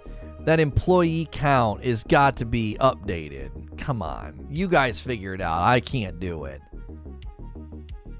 More than 1,000? It's about 275 to 300 employees. Yeah, they had 275 to 300 employees in 2017. That was 4 years ago, right? Wolvie could be an introductory episode title to a full X-Men title. Jaggy, we were thinking that like the Wolvie game would end and he'd be like a post-credit scene. He'd be sitting in a bar and like all of a sudden the door would open and Professor X would roll in and be like, Logan, we need to talk. You know what I'm saying? Come on. Oh yeah, ScarJo and Colin Jost are adorable together. They are. I bet you their baby is just going to be beautiful. Just beautiful. Just those are good genes right there. Right? Oh, it's a meme from that guy. Great show, right? My favorite reveals were Forspoken, God of War Ragnarok, and the fact that Insomniac Games now has 10,000 employees. Yeah. Okay, that's pretty funny. I don't like that guy at all, but that's pretty funny. Yo, it's good to Mins. Let's throw up another one here. What are your thoughts about no more gameplay about Horizon Zero Dawn Forbidden West in the showcase? I thought that would at least be the first one that would be on the list. I'm going to tell you why Horizon Forbidden West wasn't there. It's a sore subject right now, and they don't need to show us anymore. Right? LinkedIn has 913 listed. Okay, so they're touching 1,000 employees. Horizon Forbidden West, they already had their big debut. They already have all that we need to see for the most part, right? Hey, somebody else ordered some coffee a little bit ago. A bag of dark roast to Aaron. Thank you, Aaron.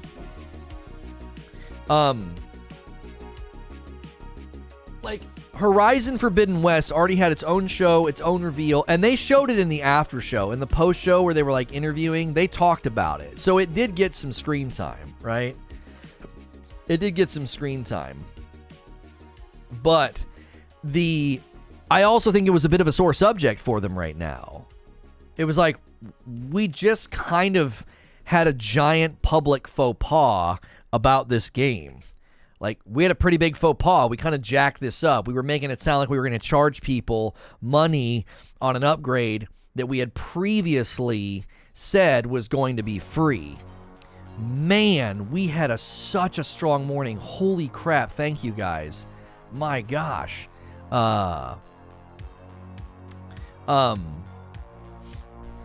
In any case, thanks for the conversations, the likes, all of it, the poll, the chat. I am elated. Could we get 20 more likes and get 400 likes? I'm elated that we're covering the Sony Showcase day after and having these results. Like, I am super thankful for the people that have believed in this project and what we do. Seriously, thank you.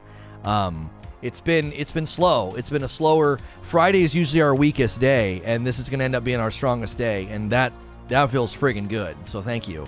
Especially because I was feeling a certain kind of way last night. I was like, Dad gummit, we should have streamed last night. You know what I'm saying? So if you're a Sony fan, click subscribe. We cover Sony. You know what I mean? You know what I mean? Maybe we should be concerned and borderline panic tomorrow. That is right, Creature. That's right, Creature. Yeah, if you're new and you're into Sony, say something in the chat. We'd love to meet you. Monday through Friday, we do this talk show, I Am Safe for Work. This is video game radio that you can tune into Monday through Friday, and then we do gameplay in the afternoons. Talking about new games is fanboying, unless he's joking. Another day with PlayStation fanboys in the chat. My head's killing me, and the pain is insurmountable. Sorry, Lono, gotta exit. Willie, why would you even type that? Why would you do that? I don't understand. I said this morning. Like, are you that guy? Have you ever seen these guys where they like to walk around on the ground and have like a leash around their neck and like have a woman like telling them what to do? Like, why are you in that relationship with Microsoft? Like, I just want to know. Like, what did they do for you in the last how many years to make that your disposition? Like, Sony had a great showcase and everyone's excited, and you come in, you're like, oh, I just can't believe these fanboys. What do you mean? I don't understand. It would be like, this is what it sounds like. This is what it sounds like. Well, I'm a huge fan of the Foo Fighters, but everybody getting really excited about this new Kanye album. What's with these Kanye fanboys? If there are people who love Kanye, I'm actually worried about him, but if there are people that love Kanye, why does it matter that they're all excited about his new album just because you don't like him? Like, you're not a Sony fan? Like, what's the point of that? What's the point of that disposition? What does it achieve? I don't understand. I am genuinely concerned for Kanye. He needs some people to take care of him, right? In any case, but the show was still mid. I freaking hate you, Mo. I hate you, Mo. Mo is so Microsoft, dude. You have a Microsoft tattoo. I can feel it. You got like an Xbox on your shoulder. The Xbox logo, you know? The Xbox sound is like your tech sound on your phone, you know? A 5-spot from a friggin' Jet. I've been listening to you for a year and a few months now. Love your content and your growth. Thank you, sir. I appreciate that. Why don't you make any videos covering the Sony reveal on your Presents channel? It would get loads of views. That channel is shifted to being more about SNTR Presents gameplay. Like, that's what it's meant. That's what it's meant for. I think at this point, people are more frustrated that they can't get the system. Yeah, whether you want to admit it or not, that's really what yesterday. This is, if I was to psychologize the Microsoft frustration, the Xbox guys that are frustrated. Do you want to know why you're frustrated? Because your mom won't let you buy a PlayStation 5.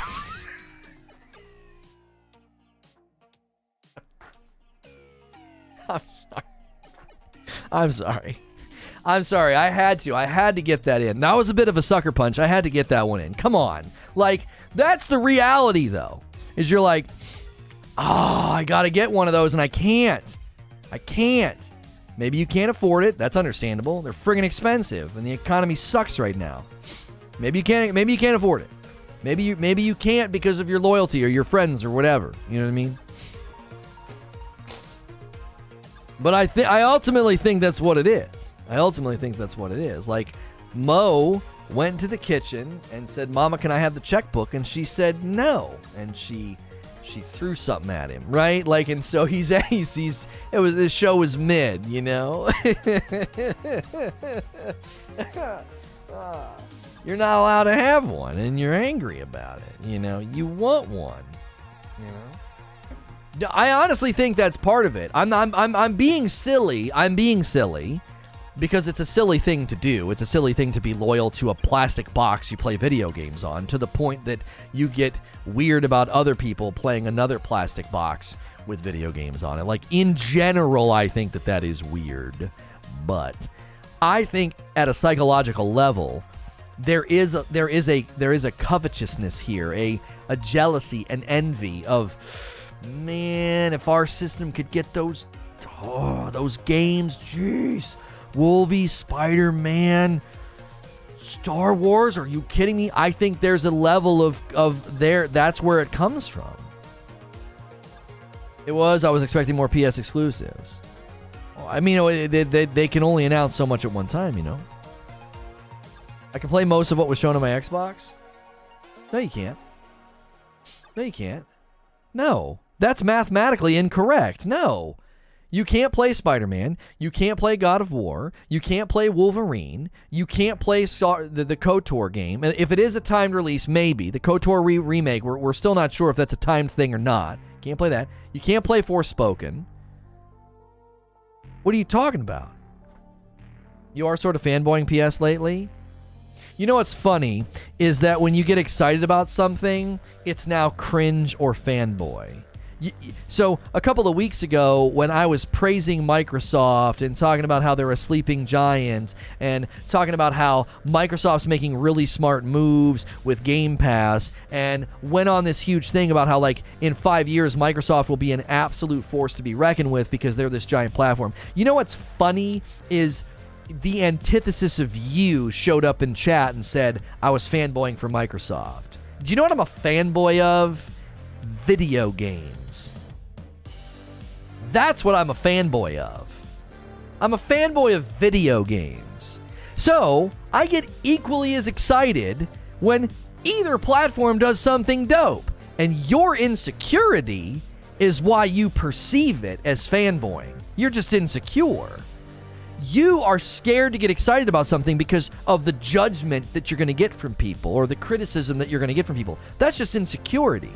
If you're secure in who you are, you can whoop, holler, and yell when something dope happens. That's what I love about children. My children don't have that sense of, like, getting excited is embarrassing. So they'll get super excited about the silliest thing, right? Now, it comes with its own faults, right? They'll argue over a literal piece of garbage. And I mean that. Like, a piece of paper that I'm like, can you throw this away from me? They'll argue over it. It's a piece of trash, and they'll argue over it. Why? Because they get excited about everything. Everything is big and meaningful because they're a kid. You can't be excited for a thing, right? I don't mean just that. I mean how you were defending the pricing. If you think me defending the pricing of Ghost of Tsushima is fanboying, I want you to hear this and consider doing it. You can frick off. If you call my integrity and character into question, if me laying out an intellectual argument defending the price increase generationally for all the extra work that the developers are doing, if you think that's Sony fanboying, I want you to frick off. I don't want you here. I don't like interacting with people like you. I like having adult conversations and discussions. That's what I like doing. And when you want to stoop to accusing me of fanboyism, I don't like you anymore. I don't want you here. Like, I would, if there's 50 people like that in the chat, I'd just assume have them take a walk. I don't like interacting with people like that. That's not a conversation. You're just taking a swipe at my character, my honesty, and my integrity, right? Like, let's have a conversation. Mo and I went back and forth on the pricing thing for literal days. You know what Mo never did? He never called my integrity into question and said I was fanboying. He never said that.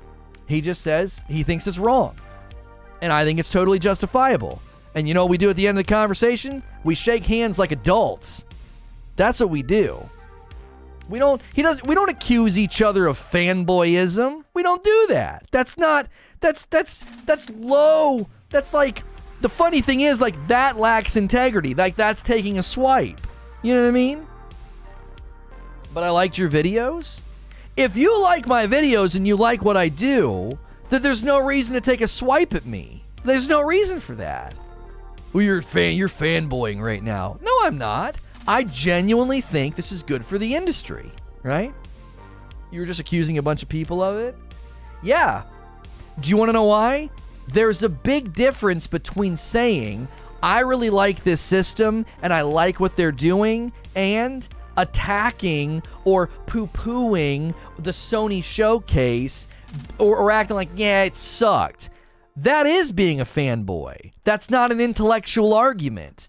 There is such a thing as being a fanboy, of being like, I like Microsoft so much that because Sony had a big day, I'm going to be in a bad mood about it, and I'm going to talk nasty about it. That is being a fanboy.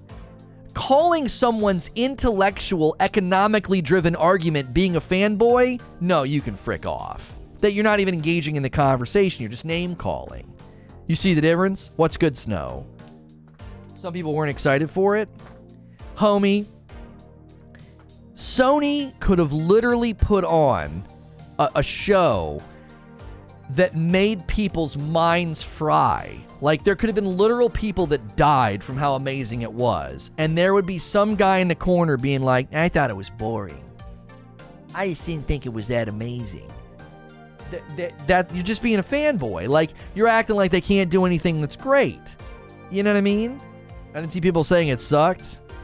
Homie, the people I was responding to, they were being fanboys, homie. They were being fanboys. There's a giant difference between someone coming in here. I'll give you an example, 55. There have been people coming in here and defending Game Pass because we have guys like Creature and Eugene who think that Game Pass is bad for the industry. And those guys were defending Game Pass and defending Microsoft. I would never dream of saying, oh, you're a fanboy. Why? They're having an argument and a conversation. Do you see? Discourse is taking place, right? Discourse is taking place. That's not the same as someone being like, I thought it was lame. I thought it sucked. I thought it was boring. Oh, come on. You're just being a negative Nancy. You're just being nasty because Sony had a big day. I had people literally telling me they thought it sucked. Like, I thought it was crap. I had someone tell me I thought the show was crap. That's not discourse. That's not a conversation. That's you yucking someone's yum because you're a fanboy. Do you see the difference? I don't throw around fanboy willy-nilly. I have debates and conversations with people every day, and I don't do that. But when someone is literally, that's all they can offer to the conversation, you're being a fanboy. Come on. Come on. You're crawling around on the ground, carrying a bone in your mouth from Microsoft. Why? What have they done for you? They sold you a box and you play video games on it. They're making money off of you, and they also get your allegiance, your undying allegiance. Like, come on. T4H Gaming says, Xbox guy here, I liked it. Yeah, it was a great showcase. Is it a bad time to say Zelda games are for children? This is why when someone crosses that line with me, I'm like, you can get out. Like, I don't hold back. I'm like, no, you can leave. We're having a conversation. We're having a debate. We're having discourse. You don't get to come and accuse me of being a fanboy because I defend a pricing structure because I think it's good for developers to be incentivized to do those extra things for PlayStation 5 games. That's not me being a Sony fanboy. The irony of saying that is you didn't even engage with the conversation because I was talking about the developers, not Sony. I don't care about Sony charging extra money for games. I'm not worried about Sony. I'm worried about the developers. I want a developer to say, the market supports this. Let's keep doing it. Why? Because I really like it. I really, really like it. And they'd be like, well, you were being a Sony fanboy. You're not even engaging with what I said. It's good, but some devs are a lot rather predatory, which is why we're fighting back. I want you to list games that are predatory, and you're not allowed to list sports games. and go. I'm timing you.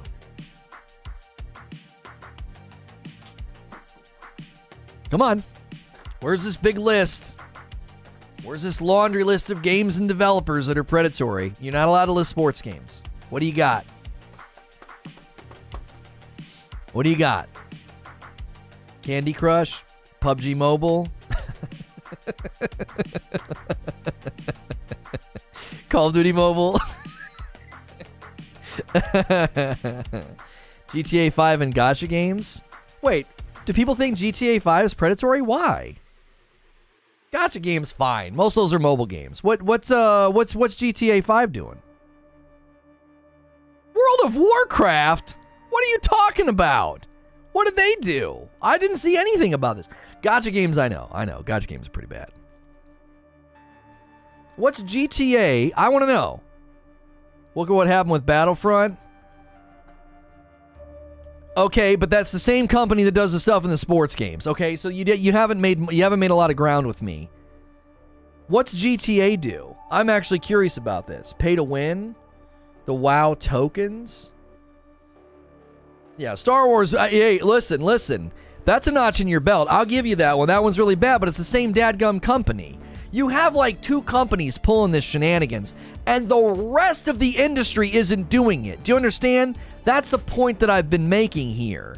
You can list like WoW, GTA, and Star Wars Battlefront, and then all the sports games. And like 85% of the industry isn't those games. Like, yeah, Genshin Impact, again, that's a mobile game infecting the console world. Like, no. John Collins, don't put that freaking game in my chat, because I don't want to defend them, because they're not that. And the last thing I want to do is defend that company or their game. Most of the industry isn't doing that. That's the point that I'm trying to make. I personally think microtransactions are predatory. I think far-sweeping axioms like that are actually toxic and unhelpful. I don't think you're achieving anything. Microtransactions are predatory. You just did the main problem with this generation on Twitter. You take a word that has power and you just robbed it of its power. If all microtransactions are predatory, you just basically worked against what you claim your aim is, and let me show you why. There are games that do things that are predatory. There are games with microtransactions that are not predatory at all, and you just threw them all in the same boat. This is the problem with Twitter, social justice cancel mob. They do the same thing. A guy did what? Oh my gosh. He flirted with her one time? Oh, he's a predator. And then you got guys like with years of history of awful behavior being prosecuted, and now they're equal. You just completely worked against any sense of justice in the world or any sense of working against actual predatory behavior by being like, well, all microtransactions are predatory. Okay, you're no different than the cancel culture mob that claims all activity is the same. Make someone uncomfortable, you're the same as a serial criminal offender. You're equal in their mind.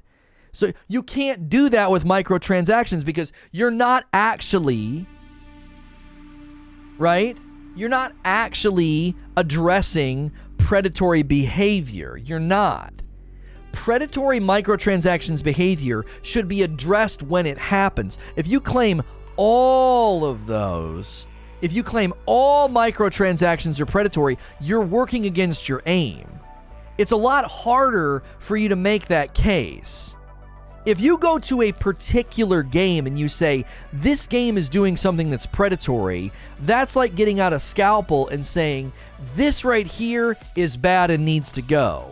You're getting out a machete and you're like, microtransactions are predatory. It's like, well, that doesn't help.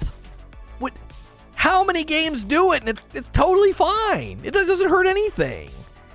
It's like, it's just there as an optional purchase. It's vanity items. Like a vanity item, a flag for your character, a face paint thing. Like, that's not predatory. It's not hurting the industry. What's hurting the industry is this line in the sand that gets drawn, like total dichotomous. It's like it's us versus the developers. Ugh, and profit is bad. Like, that doesn't help. It doesn't help. That's not good for that's not good for the gaming culture and the gaming economy. It isn't. It's because they're feeding off kids, not adults. It's the same pattern every time. It's the same line of thinking every time. Like, Fortnite's responsible for the children that play their game. They're not. They aren't. Do you think M&Ms and Skittles are responsible for children that have bad teeth and bad health, or they develop diabetes because they consume too much sugar? That's on the parents. Well, they put the M&Ms and the Skittles at the eye line of the child at the checkout. They're targeting children. You're absolutely right. And who's responsible for that child's diet? It ain't Hershey's. It ain't Nestle. It's on the parents. Epic's not responsible for kids spending money in Fortnite. Absolutely not. It's on the parents. If your kid's teeth are rotting and they're overweight and they have diabetes because you just shoved M&Ms down their throat their entire life, every time they ask, you let them have it, that's on you as a parent. Well, but the companies put it right there. What do you mean? It's the same idea in video games. Now, this is why it's so important to go back to the original point that I made. If you neuter and you dilute the word predatory, you can't point out the games that actually are problematic for what's inside them and the age demographic that plays them. Do you see? You lose your punch and your accuracy if you take a shot at Fortnite, not predatory at all, instead of actually going after the games that are. Do you understand? There are villains in the world, but when you turn everybody into a villain who, like, does the slightest thing, you're like, villain. Like, that's not helpful. It's destructive. It destroyed an entire part of my life because that's how it works. Uncomfortable, predator. Microtransactions, predatory. Like, what? There are games that do bad stuff. There are people that do bad things, and you should deal with those individually instead of just painting that broad brush. Because I cannot sit here and say, yeah, microtransactions are universally predatory, right? I can't do that. I'll put a tad of the blame on them because R&D and the methods to figure out the best way to sway the mind, but it's nothing we can stop. But you have to come up with a moral argument as to why that's wrong. Every business does the same thing. You don't think a car company does R&D and market research to figure out how to sell you a car on safety features or the novelty of it or the beauty of it or how it's going to make you feel? They do the same thing. They want you to buy the car and feel good about it. They're attempting to manipulate your mind in a way that says, that's the car for me and my family. The safety features, the safety rating, the luxury, the status. They're trying to make your mind agree to it.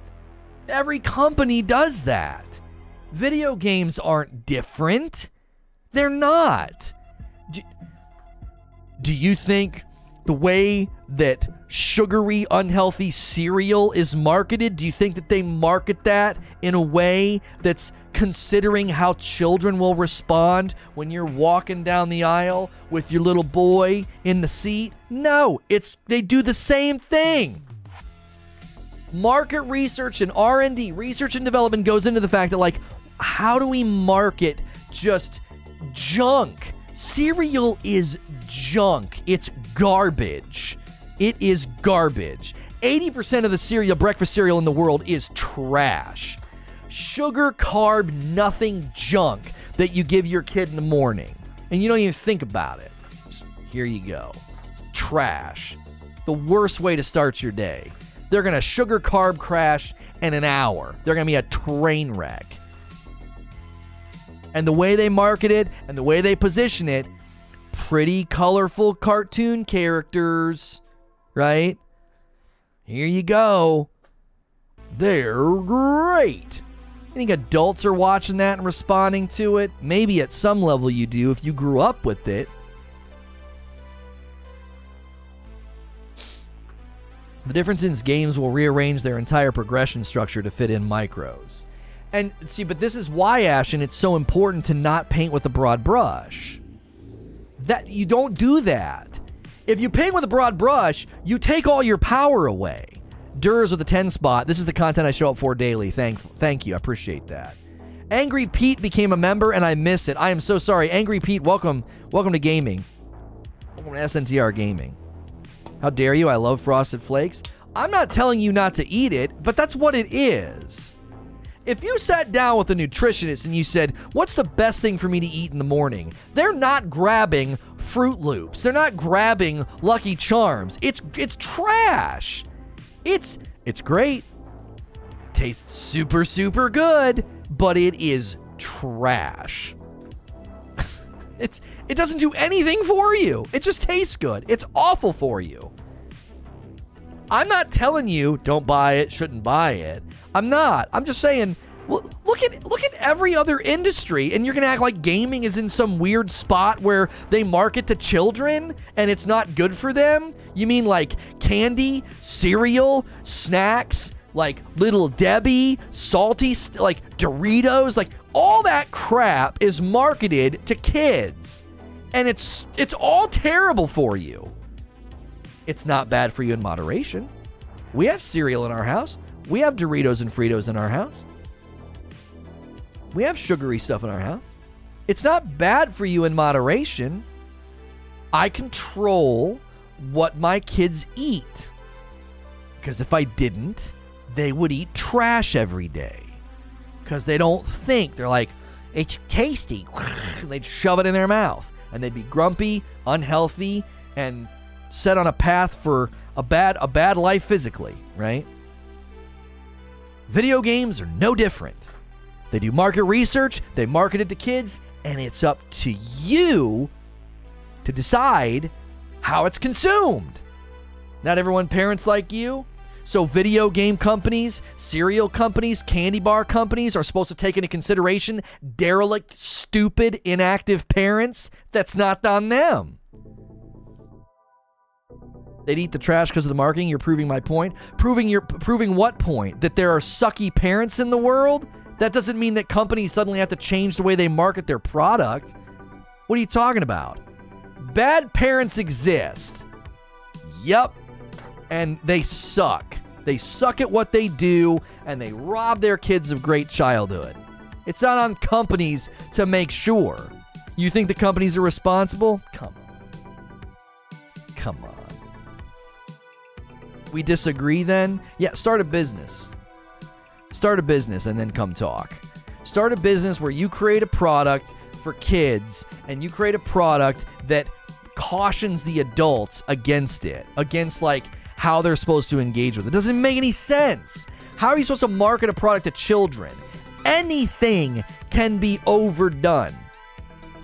Anything. I will give you an example that won't even sound like it makes any sense. Books and audiobooks. How could books and audiobooks be bad for my kids? How?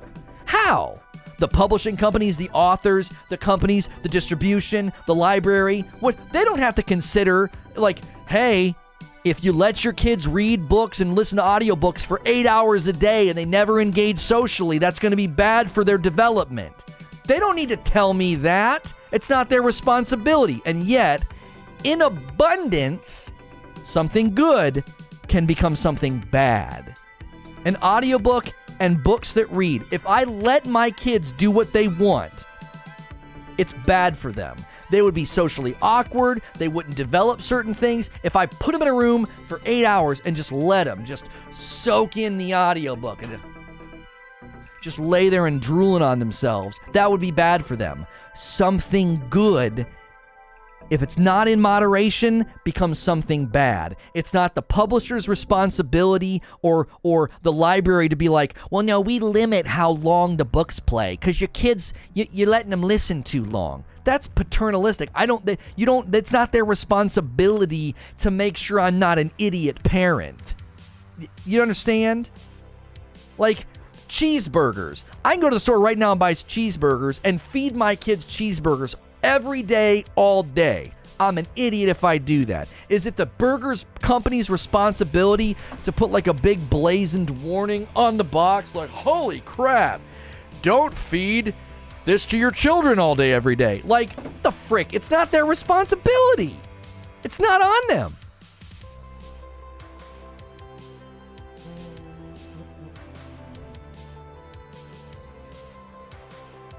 It's not on them.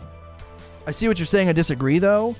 I guess my question for you is, when does it become their responsibility to keep parents from being responsible? Like, that's where I don't understand.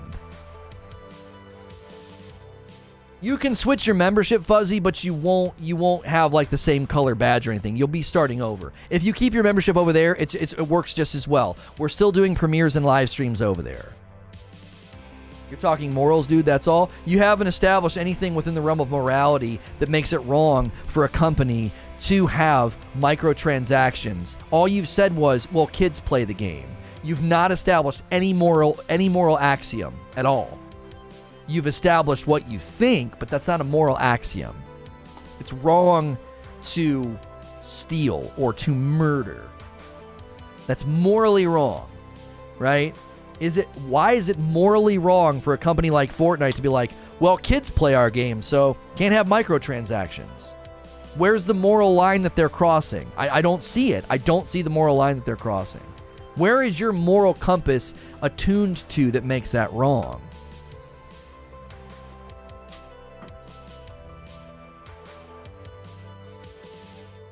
It becomes their responsibility when they sit in a boardroom thinking of witchcraft tactics to sway malleable minds. Every company does it. Why is it wrong for video game companies to do that? Is it wrong for Kellogg's to do that with a cartoon character and cereal? Is it? To consider the R&D, the research and development, the market research to say, how can we get more kids to respond to Lucky Charms? How? Are they doing something that's wrong morally? I don't see it. I don't see where the moral line is. They come up with a product and they say, we have a responsibility to make the money back and to make profit, and we need to research how best to do that. You know what I'm saying? Lono lost another argument. It's cute that you think that. It's cute. It's adorable that you think that. I've not seen a single point made that makes me feel any sense of like I've lost the argument. You want a sidebar? Go ahead. Your name's Captain Crunch. That's hilarious too. Coming in on an alt and say that? Yeah. Seems cowardly to me. I think it's morally wrong if it specifically targets the same neural receptors that cause addiction in certain individuals.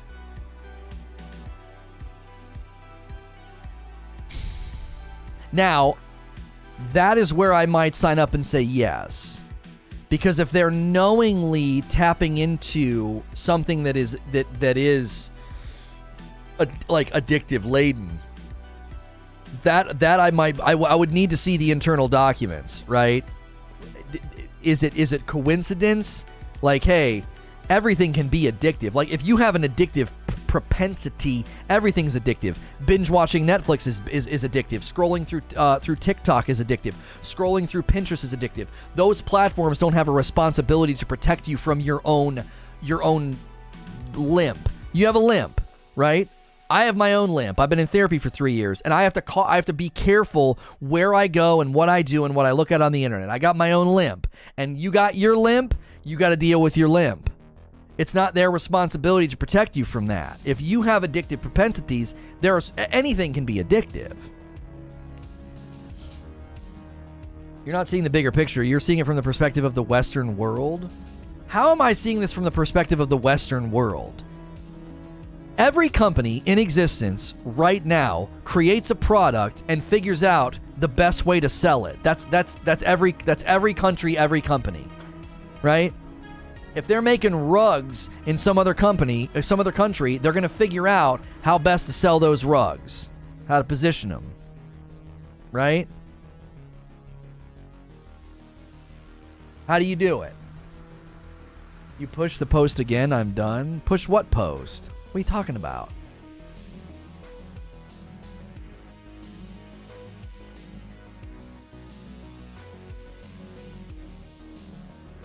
The second you go from trying to sell a product based on its merit to trying to psychologically manipulate someone into buying it, there's certainly some sort of gray area there. But that's every company in existence. They're all doing the same thing. What do you think market research is? Market research is, how does the human brain respond to this? That's all it is. Is that wrong for them to do? We're targeting middle-aged women with our product, and they'll bring a bunch of middle-aged women in and they'll have them respond to the makeup ads. They'll have them respond to the makeup and the names and the colors and the branding. Why? They want to know, how does the middle-aged woman mind respond to this? You're pushing the goalpost. Each time we slam you, you bring up. If you think anybody has slammed me and I'm moving the goalpost, you're keeping score in a game in your head. That's not what's going on. I've not moved the goalpost once. I am asking, what moral line are they crossing by researching something and saying, this is the most effective way to market this to these people? I haven't seen anybody say that's... How do you establish that's morally wrong? Nobody's slammed me. No one's pointed to anything to say that's morally wrong. You just say you think it's wrong. It's wrong when you attack kids in their malleable minds. That's an assertion. Who is attacking their minds? Who? Who's attacking their malleable minds? Who? A middle-aged woman is competent. False equivalency. I know you think that word's cool because I use it and you think you can use it against me, but were you here 10 minutes ago when I talked about cereal and candy and how they do market research to see how children respond to it? Why is that morally wrong? Zero response. Crickets from you and everybody else that thinks it's morally wrong for a video game company to do what cereal companies and candy bar companies and snack companies have been doing for years. They've been doing it for years. Tell me why it's morally wrong. There's a giant difference between saying, I think this is wrong, and saying why it's wrong. Tell me. Why is it morally wrong for Kellogg's to do market research and see how do children respond to these cartoon characters? How do they respond to our cereal box? Go. They know what they're doing. It's okay. Us parents will continue to do our job. I'll fall back. Man, you retreat real quick. That was a quick retreat. That was real fast. I thought you were slamming me and I was moving the goalposts. That was the fastest retreat I've ever seen. Not everyone has good parents. Right, not everybody has good parents. And if a company says, think about it like this. So Kellogg's has to make a certain amount of profit. They answer to shareholders. They got to make profit. They have to make stuff. They have to make a product and sell it and maximize profits. They have a responsibility to do that. And their product is marketed to and targeted a young audience, right? It's children. The adult consumption of cereal to children consumption of cereal has to be dramatically different, okay? You can just see it the way that they market it, right? You can see it the way they market it.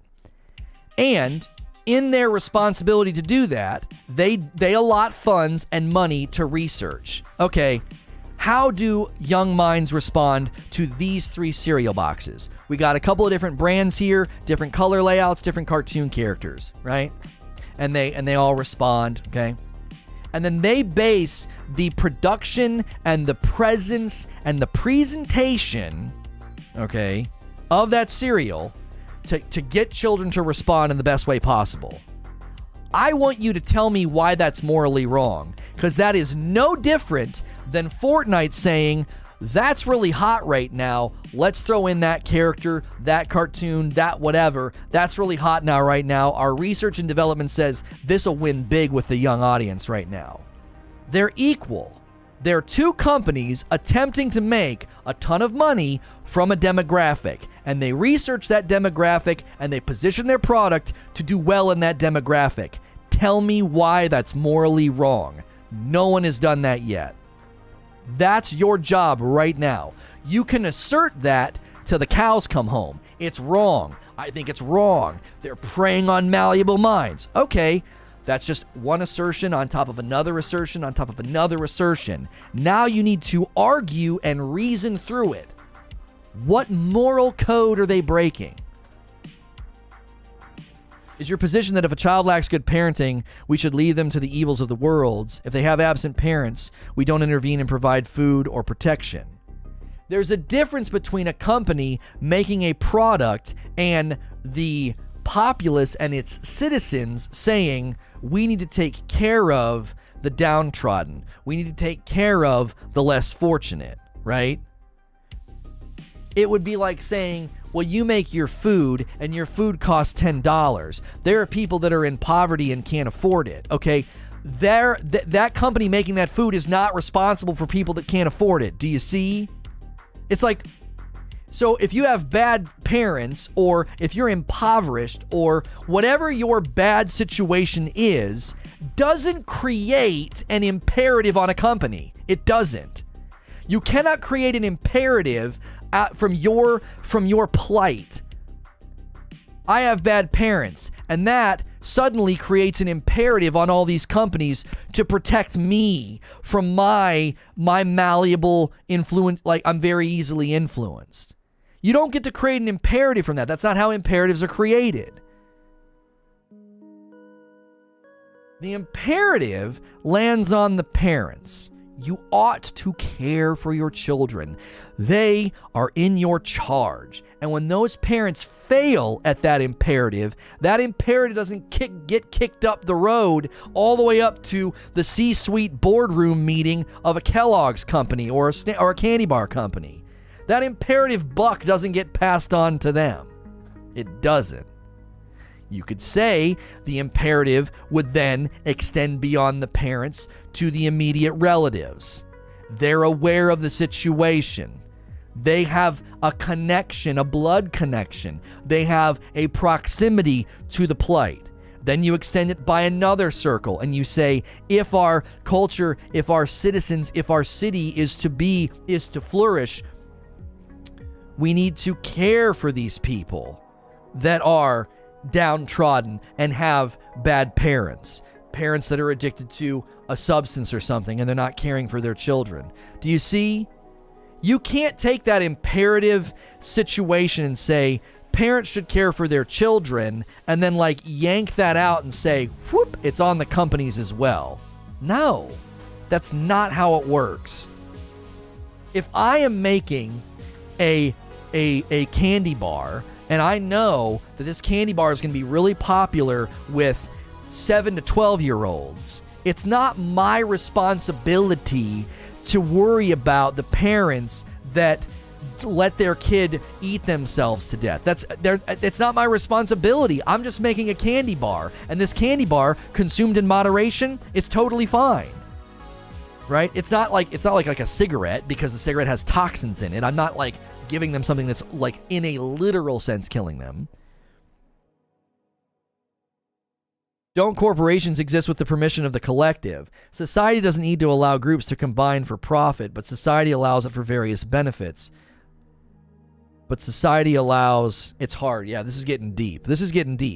See, this is why I very quickly gut check this opinion, because it's so philosophically bankrupt. Like, at a philosophical level, it's so bankrupt to be like, no, these companies have a responsibility to protect these children. What? No. Where did you get that? Where are you getting that from? It's not morally wrong for a game company to target younger audience with certain skins and material within the game. As long as they get them to play their game and spend money, they're happy. Well, I mean, that's their job. If again, in the food industry, right? In the food industry, it's not my responsibility to make sure someone doesn't overconsume it. Here's one that'll really hit home with you. Alcohol. They put the warnings, but that's about all they can do. They market and say, oh, you're going to have a great time. It's going to be awesome. And the branding is eye-catching and it looks so nice. Beer branding is some of the best branding I have ever seen. I was in graphic design. I did logos and illustrations. I'm telling you what, beer branding is incredible. There are people who will give themselves over to it. They got it. They got it. They have a propensity to it. He doesn't get it at all. I love when someone loses an argument and they say that I don't get it.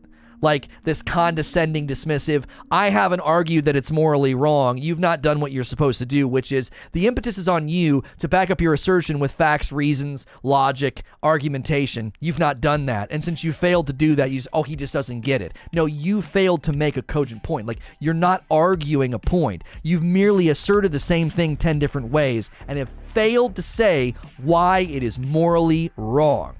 But you keep saying the same thing. It's easy to say the same thing when you've made the assertion, so the onus is on you to defend it and back it up. You've made the assertion, not me. You've made the assertion.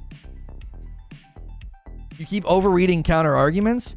Who's outlined it? You've just merely asserted it more and more times over and over. It's wrong because they're young. It's wrong because they're children. It's wrong because their minds are malleable. You haven't established the moral responsibility of the company when they make their product to consider the fact that there's bad parents out there.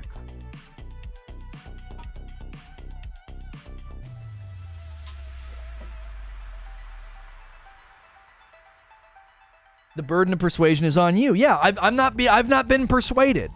I've not been persuaded. It's assertions all the way down. Yeah, it's assertions all the way down. It's a personal take. With respect, you've done a pretty bad job of backing up your personal take. Having an opinion is fine, right? Having an opinion is fine. Having an opinion that's based on nothing other than the opinion itself is meaningless, right? I can assert that people with blue eyes are inferior. I can assert that. Why? I just think it. I just think that's the case. It doesn't mean that it's true.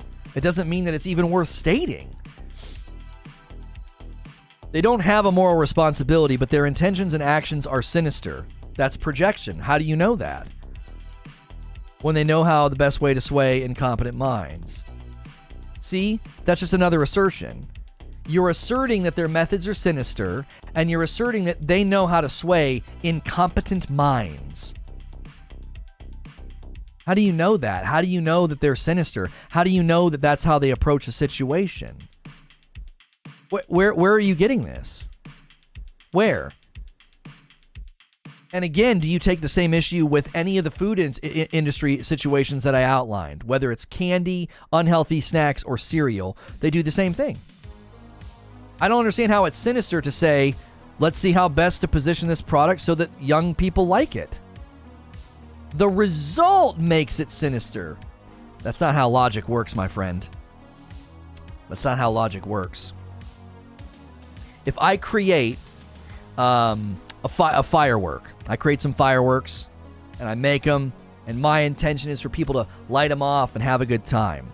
And a bunch of rowdy kids buy them, and they shove them in mailboxes and toilet seats, and they destroy property. Does that retroactively make my intention sinister? Absolutely not. The engagement with the product in a divergent or unhealthy way does not retroactively make the intentions of the company sinister. That's not how logic works. Like,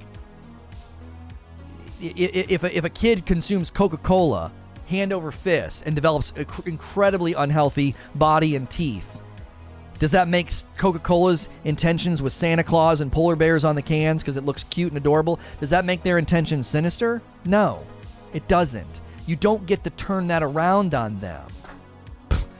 These kids are addicted. What do you mean? We made a product. Like, it's up to you. Like, what are you talking about? I don't understand. That's so equivalent? It is equivalent. Like, it's totally equivalent. Something that consumed too much is unhealthy for you and marketed to children all of the time. All of the time. Have you seen these poor kids whose parents just aren't in the fight, man? They've given up, and the kids are so unhealthy. That's so sad to me. When I see a kid like that, I'm like, man, that's so unhealthy. It's so bad for them. It's not on the sugary snacks company. It isn't. I feel terrible. I empathize. I sympathize. We should try to increase awareness about nutrition. We should try to increase awareness about the propensities in these video games and the addictive properties of them. But to retroactively turn that back around and be like, the company is sinister. 5 Spot from Smashville. Everyone has different morals. I get your side. I get their side. But it depends on the person and what they believe. I'm not grasping what the debate is here. People are coming at you with personal attacks and low blows. Where's the argument here? The argument is he made the statement that all microtransactions are predatory. And I said that's unhelpful because there are instances where it is predatory, and it's more effective to talk about those on a case-by-case basis. My position is that you dilute and you neuter the word predatory when you apply it so broadly. And he went on to say, these companies, even Fortnite, target children and are therefore sinister, bad, evil, whatever word you want to throw in, because they know that these minds are malleable and they'll become addicted and they'll spend money. And I said, that's on the parents. If you let your kids eat Twinkies all day or spend money in a video game all day, they're equal. Marketed to kids. Research and development went into how to position it, how to promote it, how to sell it. And you're letting your kid overconsume, it's on you. It's not on Little Debbie, and it's not on Epic Games. It's not their responsibility. They have made a product, and your kid's overconsuming it. That is not their responsibility. I can't see that. That doesn't work in almost any other industry. It doesn't work. You can't apply this standard anywhere else. What do you say about companies that actively lobby to have research data that uncovers the unhealthy nature of their practices be hidden or unpublished? See, that's why I said earlier, Jaggy, you brought up something. I think it was you, Jaggy, and I say, I want to see the data. I want my opinion to be informed by facts and information, not projection and assertions like they're sinister, they're evil. The frick? How do we know that? We don't know that. We have no idea. They're like, we're trying to sell Fortnite skins. Of course we're going to do research and development about like what 8-year-olds to 15-year-olds think are dope. Like what? Of course we're going to research that. I don't agree with microtransactions claim. I don't think most games are predatory, but I know what methods these people are trying to sell to make a product. When this argument first started, what did I say? I want you to tell me how many games are doing this, and you can't list sport games. And when he couldn't list enough games to show, like, my point was the industry is mostly in good shape. It's healthy, right? There is a percentage of the industry that does this crap. It is. It's predatory. It's unhealthy. That's why we're getting gambling laws instituted, right? But like 85% of the industry, all these titles that come out that might have microtransactions in them, they're totally fine. Like, you can't paint the entire industry with that brush. It isn't fair. You're doing exactly what people did to me. You let one heinous, awful, bad actor, some guy that's getting drugged through the courts over how terrible he was, and you paint me with that brush. Why? It's effective. That's why I rail against it. I'm like, no. You got really bad companies doing really bad stuff. It's unfair to paint every other company with that brush. It's ineffective. It's toxic. It's like they're all predatory. They're all awful. Well, now everyone's a murderer. Everyone's a predator. Every company's sinister and evil. That's not effective. Where have we come then in the conversation? Which it's us versus them? Like, it's better to specifically call out the bad practices, the bad actors, and the bad behavior, rather than act like they're all equal. They're all equal. And a guy awkwardly flirts is equal to a guy being literally taken to court and thrown in jail for crimes. They're not equal. A microtransaction here isn't the same as a company that's done everything they could to get kids addicted and gambling, and they have the research sequestered so you can't see it. They're not equal. Why do you exclude sports games? Sally, my point was not to act like the sports games aren't bad. My point was people paint with this broad brush and then they just run to the sports games. And I'm like, now hang on a second. Like, the industry is so much bigger than that. Like, most of the industry is totally fine in this category. Sports games, yes, let's talk about that. Let's continue to fight to get it fixed and made better. There's even laws now about if there's a loot box, it has to tell you the percentage chances of winning. Why? That's right in line with all the print work on a scratch-off. The consumer needs to be informed about their chances and all that. All of that is good movement in that category, but that's not the entire industry. Every time this situation comes up, people talk as if it's just this monumental, awful, sinister, evil thing, and then what do? Well, EA and these sports games. And I'm like, okay, but that is not every game. That's not every microtransaction. That is why I said, please don't list sports games. I want you to establish this is so bad and so widespread. Please do that for me. And they always fail to do so because they run to like 4 games. If you want to effectively stop something, okay, I got one. People want to stop bullying, right? You got people in high school that bully and they beat up kids and they pick on kids and it's bad and it's awful and we want to try to fix it, right? How effective do you think it would be to start labeling even the most minor thing as bullying? You see your friend and you give him a light shove. You and a guy that don't get along so well, kind of like, and you like throw a piece of paper at him. That's bullying. That's not going to be effective.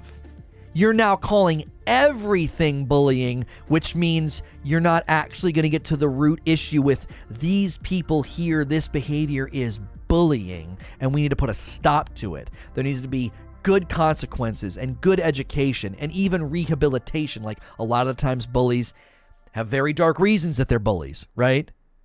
You're not going to effectively root that behavior out if you literally say everything that is even slightly unkind is bullying. So when you look at the industry and you're like, everything is predatory, you're doing the same thing. You're robbing your voice of power. You're robbing the effectiveness of, like, if we're going to root this out, there are games that do this. There are companies that do this. You're letting them blend into the crowd if they're like, they think that Fortnite skins are predatory. What a riot. They're never going to catch up to us and sniff out what we're doing if they think everybody is guilty. Do you see? You're letting the bad actors get away because they're just getting to blend into the crowd. You're calling them all, they're all equal. Wabi Sabi, don't confuse a marketplace issue with a cultural issue. Consumer culture is what allows these things to exist. That's true as well. Because that's what I've always said about the sports games. The number one problem with the sports games, willing consumer base. That's the issue. You can yell and scream until you're red and blue in the face. They have a willing consumer base, and that's why it's continued. If everybody in those games would have revolted and said no and not spent money, it wouldn't have worked. The market wouldn't have bared it. It would have been like, nah, can't bear it. Market won't support it. Fortnite skins are $15 and not $50. Why? The market wouldn't have sustained that. The market sustains, they did their research, research and development, $15 to $20 for a Fortnite skin, especially when it's the newest hot one. That's about as high as we can go. And the market brought it to bear. The reality of it is, people that have a problem with that activity are the vocal minority, and it shows in how many people engage with them. That's exactly right. And listen, if you feel passionately about this and you think it should stop and you want to put an end to it, I'm telling you right now, the least effective way to do it is to speak so broadly. I'm hard on you guys that argue this way. I come at you. I'm tough. I don't hold back. Why? Because I see a lot of commonality in what happened with me. And so the passion comes out. But at the same time, you need to be better at this form of dialogue and discourse if we're actually going to have an impact. Because if not, all you're going to do is shout and scream in platitudes and assertions, and then the industry is just going to keep on trucking. No one's going to listen to that. Yeah, all microtransactions are predatory. Are you kidding me? Like, every game has them. What do you mean? Dig down. Dig down into why certain companies are guilty of this. Certain things should not be allowed. That's how we've got the change with the loot boxes.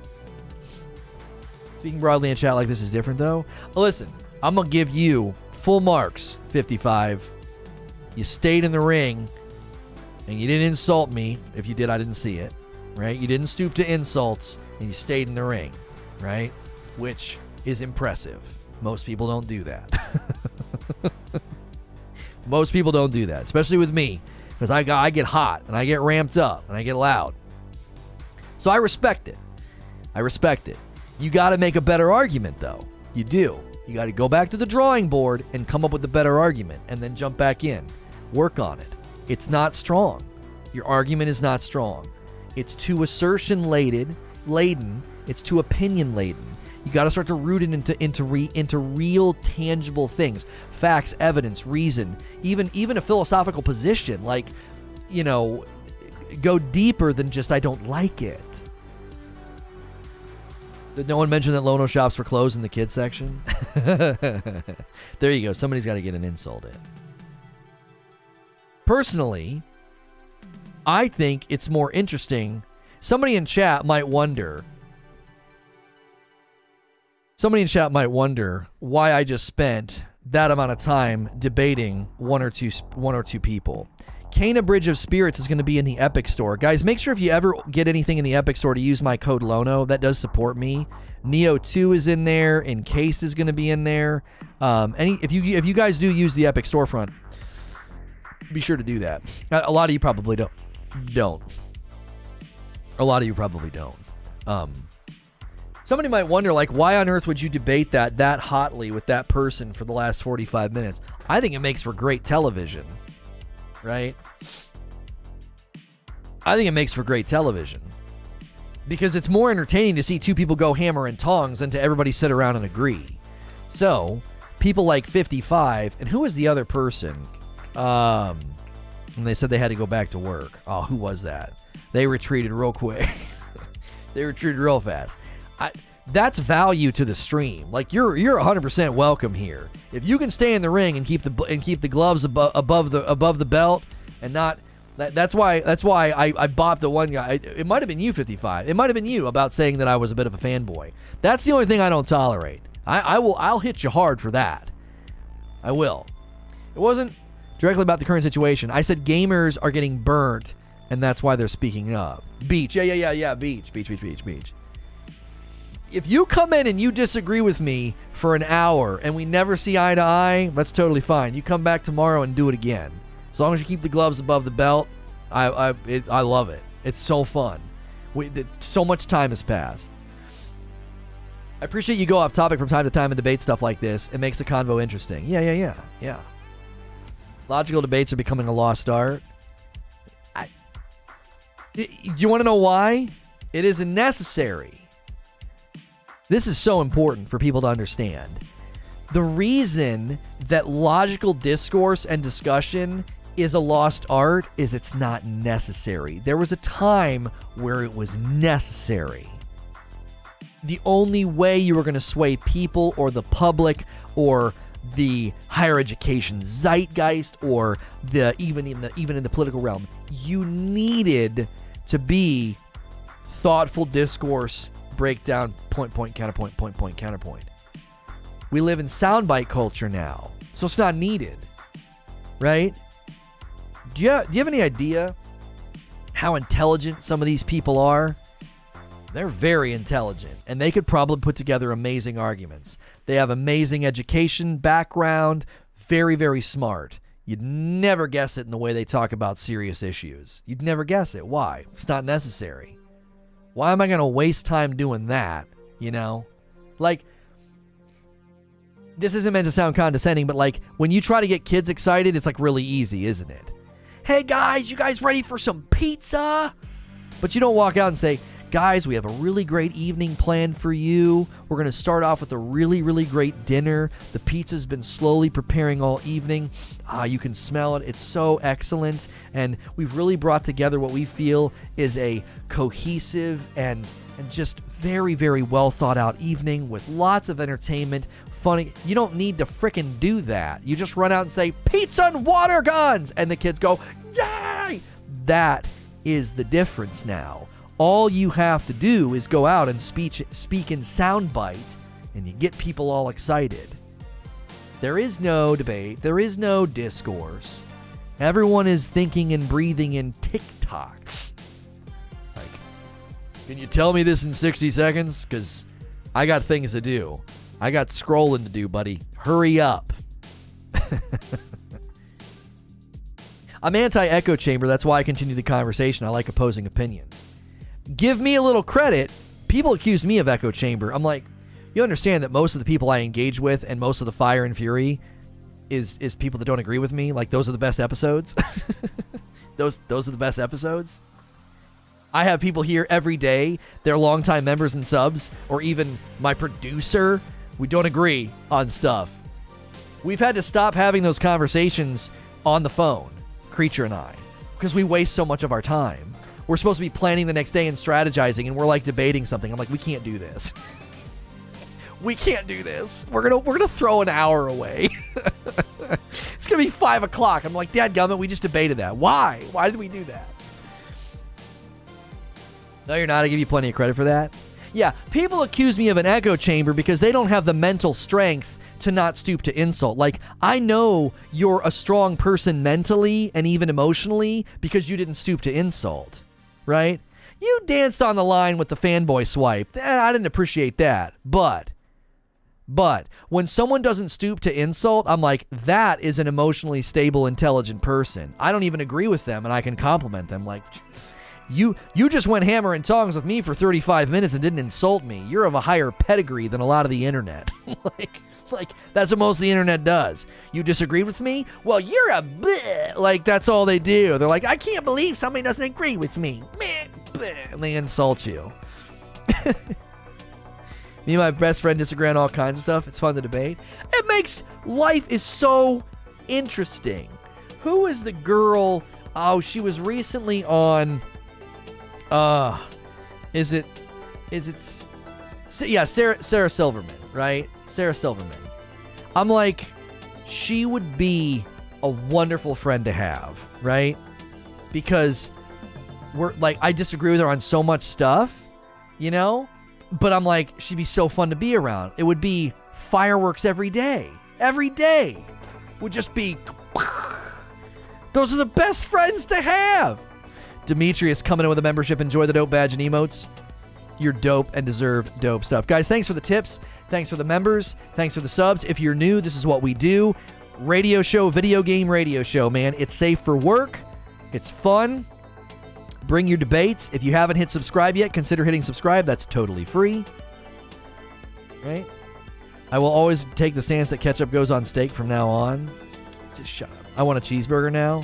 A cheeseburger does sound good. Doesn't it, Snow? It does sound good. I like a good cheeseburger. Okay, we got some questions here we got to put up on the board. Good debate, though. Good sparring session. Alberto, do you think that they should do a GTA 5 style in Spider Man where you can switch between Peter and Miles anytime? More than likely, what they will do is not this initially, right? I would imagine they'll have you switching because of the story, right? You got to go do something here, and Miles does it. You got to. So Ratchet and Clank's an example of how they're probably going to implement this. I could choose at different times to loop back and do stuff, and I knew I'd be playing as Rivet, or I knew I'd be playing as Ratchet, right? So Now you have to buy her a cheeseburger. I'm gonna think through how to do this, Hex.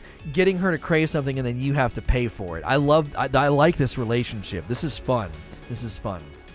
You're gonna be very poor very soon. Why is Lono constantly talking about filet mignons all of a sudden? What the frick, man? This is unbelievable. But they'll probably have you bouncing back and forth between Peter and Miles, story-driven, and then when you go back later on to go completionist, wherever you go, it'll dictate who you play as. Does that make sense? There'll be things that Miles has to do. There'll be things that Peter has to do.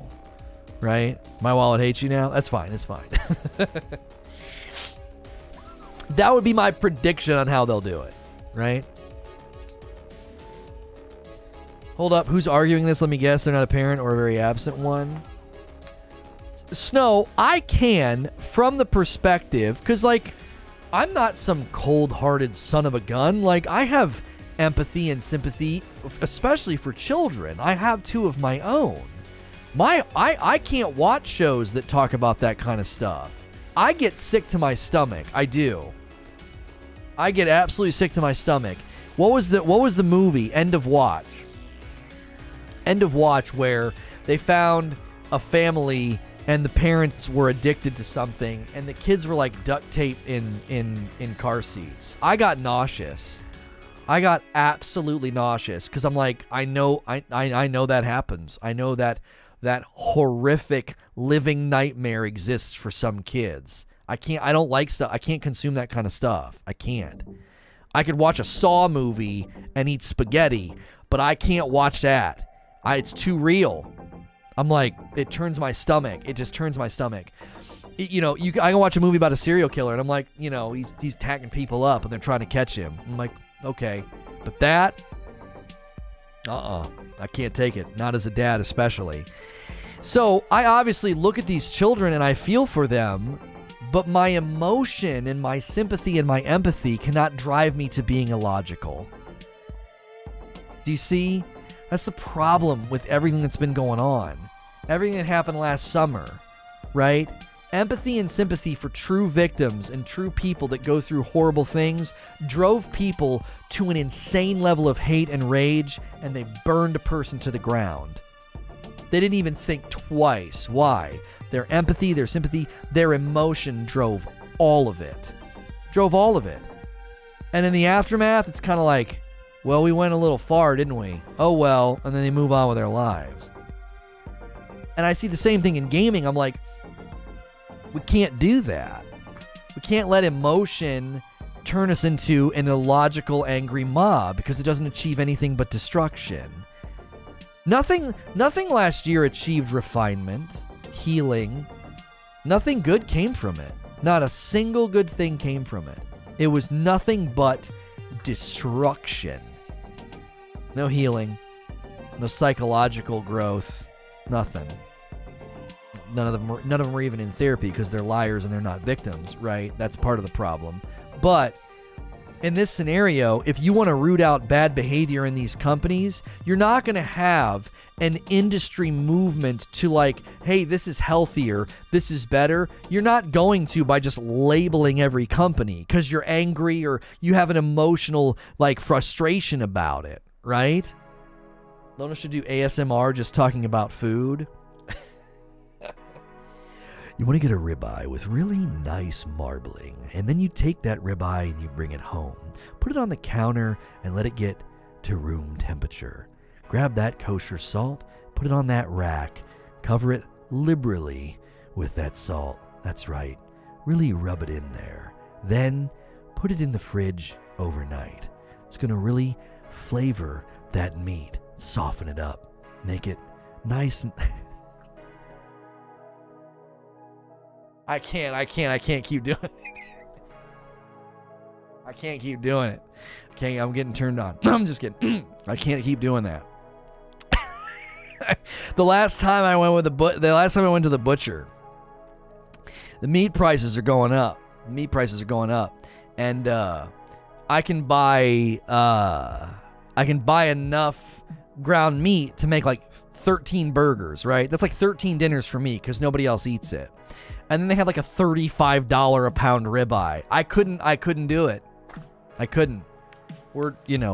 Money ain't great right now because of everything that's happened. But at the same time, I was like, I can't justify it. That's like one dinner that's more expensive than 13 burgers. Like I could not do it.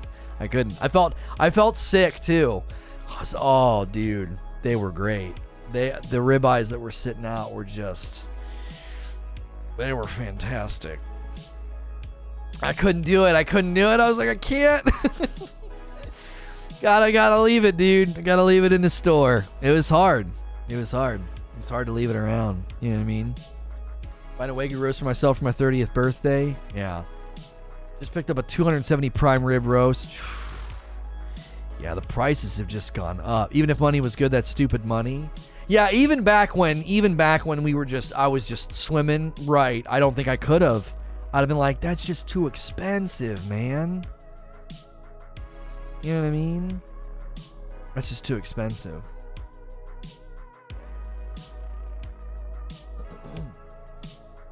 You sound like Bob Ross talking like that. That's right. Let's put some more questions up on the board. Norberto, bit off topic, but how do you feel about Tiny Tina's gameplay trailer? Borderlands 3 didn't hype me as much as Wonderland. Looks like a great blend. Oh, is Creature here? I told him this was going to happen. Creature will testify. Do you want to know what I said? I watched that Tiny Tina trailer, and I said, this game will be more loved, praised, and liked by the community than Borderlands 3. I can feel it. I can feel it. Tiny Tina's game will be more praised and lauded than Borderlands 3. It'll be like a community cult classic in people's minds. I can already feel it. People are there. That will be the headline. The reviews and all that will come in. Tiny Tina's Wonderland surprisingly better than Borderlands 3. Right now. I can see it. I can see the future. It's already happening. Like, you already feel it. You already feel it. You can feel it. You're like, that game's going to be better. It's going to be more fun. It's going to be more fun.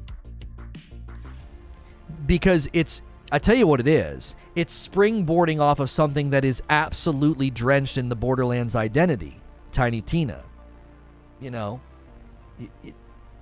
She carries Borderlands 2. I'm telling you right now. She carries that game. Because Roland's terrible in Borderlands 2. So is Lilith. Like, do you know who carries Borderlands 2? Tiny Tina and Handsome Jack.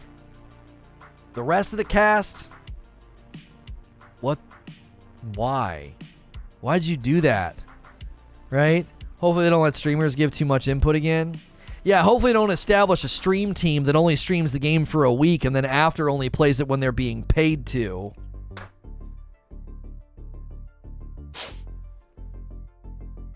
That might help. That might help. That might go a long way. That might be better for it. That might be more healthy. The next question. Sorry to go off topic, but can double dippers get a special badge? I don't have a way of giving you a special badge, no. I was considering doing like a double dip emote for you guys, but then everybody could use it. I don't know. To celebrate?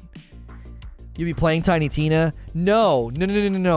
I think what they're gonna do, from what I could tell, they're gonna create 4 classes that you can play as, and they're gonna be driven by like traditional RPG classes. That's what it felt like to me. Wasn't even trying to give you shade setup. Oh, dude, I got no problem throwing shade at scum. It's real easy because it's on the ground. It's real easy, real easy. Yeah, it's another board game. No. It's not a board game. It's influenced by. I'm surprised they didn't turn this into a board game, by the way, because the Claptrap card game is kind of eh. My wife and I played it a couple times. It's not that great, right? It's not that great. You create your own character. I was assuming you were going to pick between 4 classes. It looked like that's how they were setting it up, or maybe 3. I don't know. I was surprised they never turned Bunkers and Badasses into an actual purchasable board game. I don't understand why you wouldn't do that. it would be amazing. It would sell so well. It would sell so well. It is a board game? No, they've not turned it into an official board game. You cannot buy it, Jake. When they were announcing a game that wasn't a video game, I thought that's what they were going to announce when they hinted at it, but it's like a claptrap card game. It's not, it's in the claptrap card games, like, it's okay. Do you know what I mean? They said before you create your character. Hang on a minute. I got an official press release from them about it. Let me pull this up. Where did it go? Where did it go? Oh, no. Here it is. Trailer's out. Oh, I can apply for a key. Okay. Let's see. Showcases All-Star Celebrity. Brand new mechanics. Spellcasting. They'll embark on an epic journey.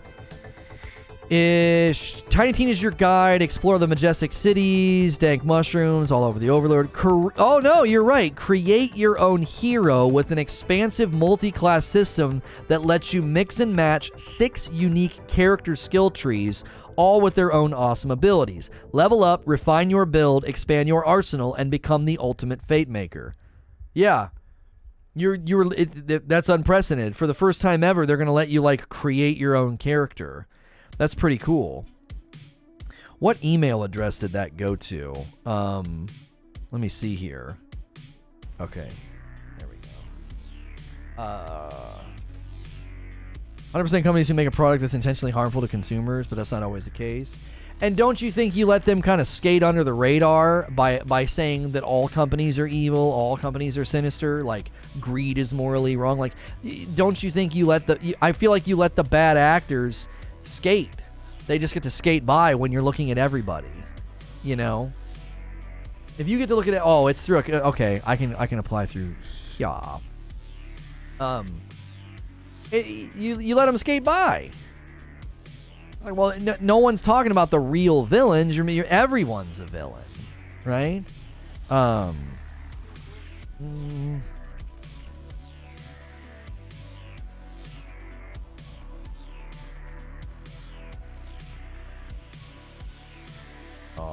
yes. Fly. Back to campaigns. Applications. Claimed in review. Claim. Agree. Okay.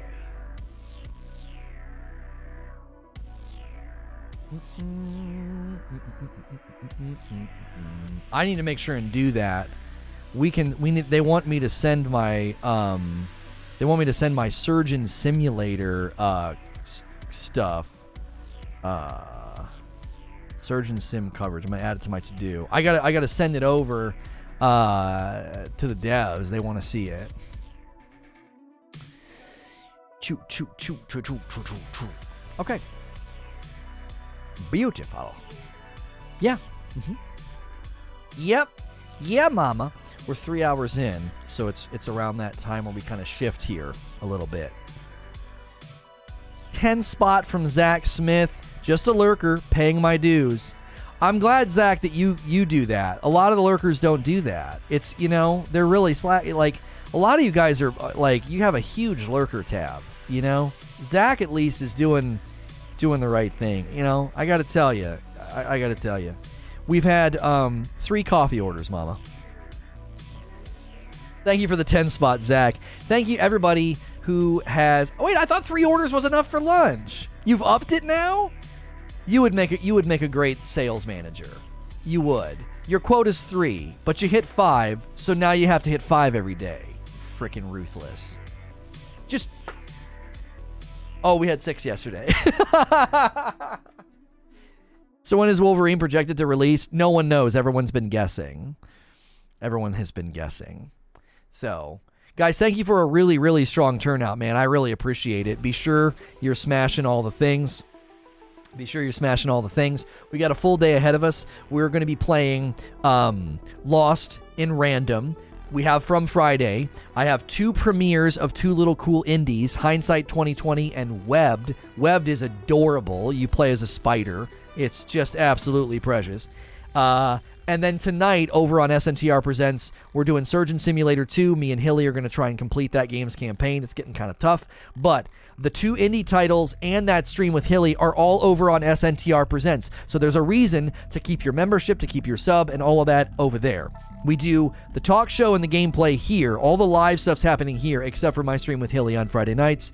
So that channel continues to get content premieres and gameplay. So if you haven't smashed like yet, consider doing it. If you haven't hit subscribe yet and you like this show and you like this channel, please consider hitting subscribe and the bell button. We greatly appreciate the support today. This is a huge turnaround for us. We were nervous about doing a Sony, 2 Sony days this week. I think I messed up the other day, by the way, when we covered live service and we covered AC of Valhalla and Ghost of Tsushima. I made a mistake on the back end that may have hurt that stream. That might have been my fault. But we've always been a little scared to cover Sony topics because there's a lot of the core audience that just doesn't tune in. They don't like Sony. But we met a lot of new people today, and we're really excited about that. I want to continue to be able to cover anything that happens in gaming, especially Sony, because you guys know I love my PS5, I love Ghost of Tsushima, I love my Xbox, I love the Series X, I'm really excited about Halo, and so we like having multiple sort of circles of communities and people gathering and hanging out and listening. So we greatly appreciate it. I'm going to quickly run upstairs. I'll be right back. While I'm gone, consider ordering some coffee, become a member with the join button or the join command. My shirt today is from the Wolverine collection over at 80s Tees, so use the shirt command, and that will enable you to use my code, use code LONO for 30% off any shirts on 80s Tees. And when you see something like that, like shorts or updates, we do have multiple channels with multiple different types of content delivery if you like it. The little short TikTok style videos or real short uploads. We do have 4 channels. There's the update channel. It's only because the content is so different. If I filled one channel with all this content, you wouldn't like it. You would hate it. So that's why we break it up. A lot of big YouTubers do the same thing. So, and as well, we'd love to see more people in the Discord. Okay? I'll be right back. Don't go anywhere. You might see some ads. It helps support the channel. And I'll see you guys in just 1 minute.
Man, my wife and my daughter are the ones that were like historically scaring me, you know, and jumping out.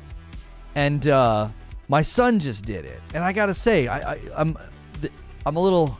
He was good at it, you know. Usually that's not really his cup of tea, right? It's usually something that my daughter or my wife's very good at, and he did great. he did great, and the thing that I'm bummed about is I'm like, now the whole house is against me. He was the one that wasn't doing it. Now they're all doing it. Like I'm gonna fall down. I'm like, oh, and like just die. Like too many scares, too many jump scares, you know? What are the chances of Wolverine being a 360 always online game, niche genre, but it's gaining some traction? No. Insomniac has a formula. I think they're going to stick to the formula. It's been so successful. It works. I don't. Oh, you missed the joke. Oh, 360 always. Oh gosh. Yeah, that guy. I don't understand. I swear some people like it was like that guy was waking up, getting drunk, and coming to my channel, and he didn't like me. He was like, "Oh, I got a bone to pick with you. You like Elden Ring, and it's gonna be a 360 always online game." What? Like, dude, get help, okay? Get help. You need it. Oh, I love that. I love that, Sven. Looking good. I'll clear the Q&A thing in just a second, so if you guys want to submit off-topic AMA stuff, you can. My food's about to come down.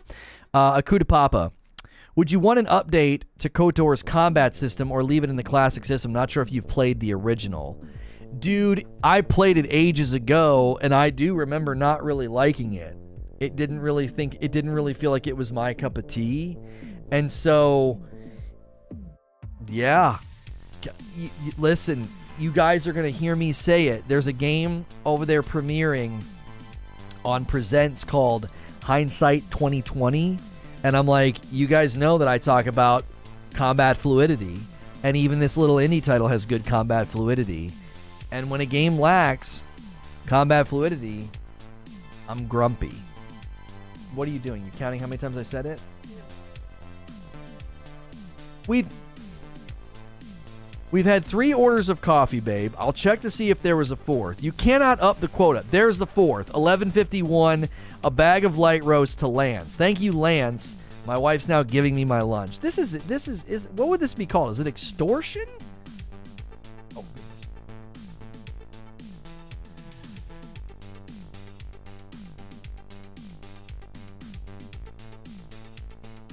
I love that. She's so cold. She said motivation. Withholding something to get a result. That's motivation. Try that with the kids, you know? You guys want lunch? All right. Clean the house.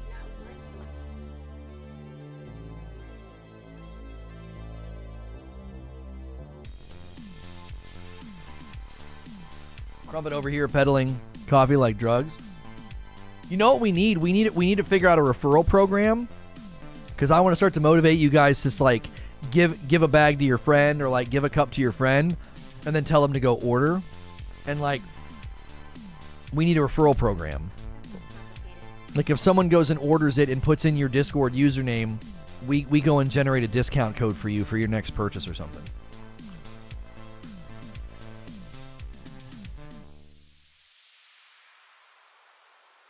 I can't get over how good these grapes are. They're so good,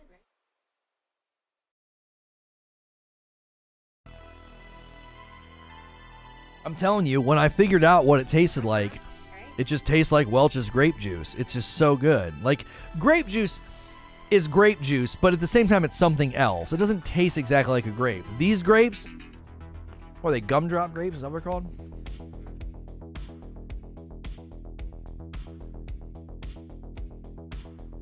Can the supplier do sample size bags? No, it's like an all-in-one thing. We order like 500 some odd bags, ground, packed, box, boom, shows up on a freight. You know what I'm saying? That's it.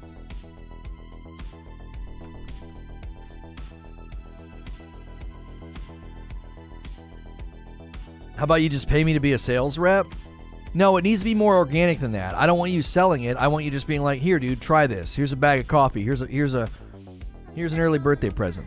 You know what I mean?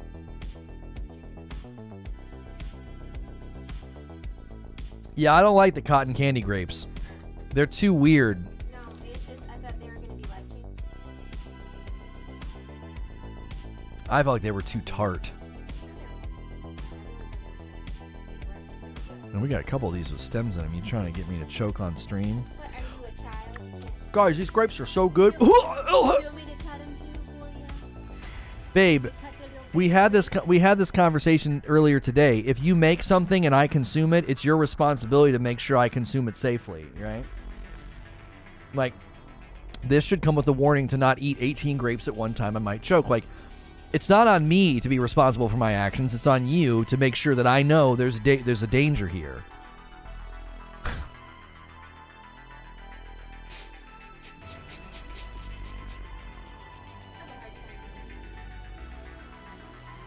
Leave the food alone.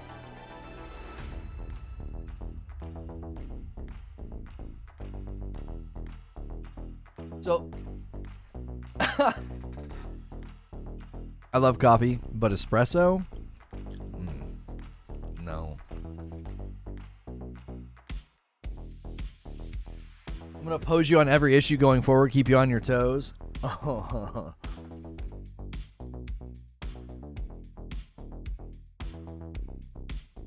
Just giving you the look, right? Yeah, the face I made was too genuine. The face that I was like, it was too genuine. She got mad. She just said, I hope you choke. You understand. You understand that, like, my ability to speak and live is keeping all of this going, right? Like, I don't have delusions of grandeur. I'm a narcissist, but I see reality, all right? The roof over your head, all this nice stuff, these gumdrop grapes. Yeah, this voice does all of that.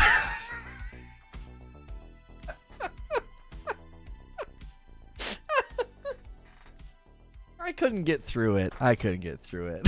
She runs the show, guys. Seriously. Jerry Seinfeld said recently in an episode, they asked him something about his kids. He's like, I don't know. I don't do anything. And I was like, that's exactly right. Mama runs the house, man. Mama runs the house.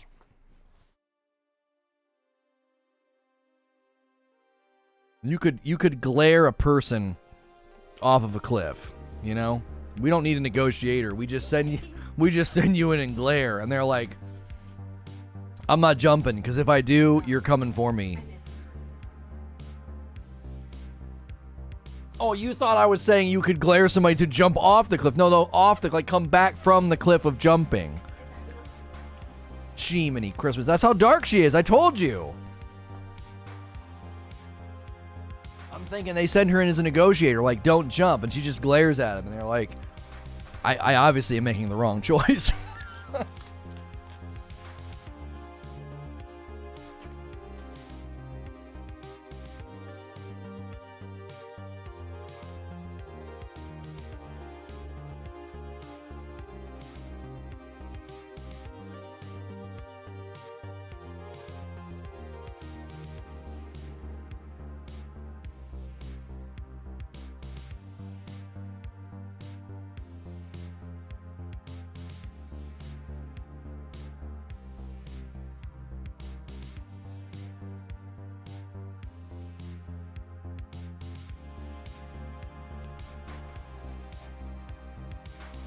Yeah, J Murph, it really was a good turnout. It really was.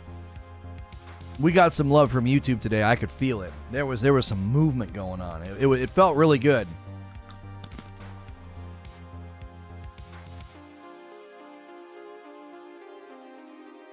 It gave me some confidence in bringing the show over here, you know?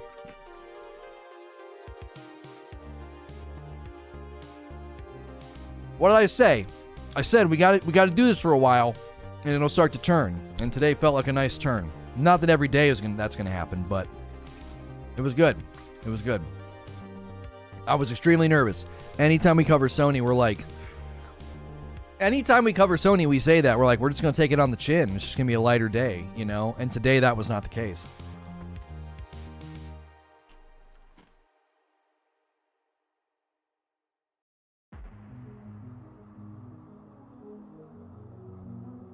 How's subscriber growth? I wish it was better, you know? I feel like it's really hard to get new people to sub to a live stream. Like, they come in, we get like a ton of new people, and it's just really hard to get them to click sub. I'm not actively asking for it.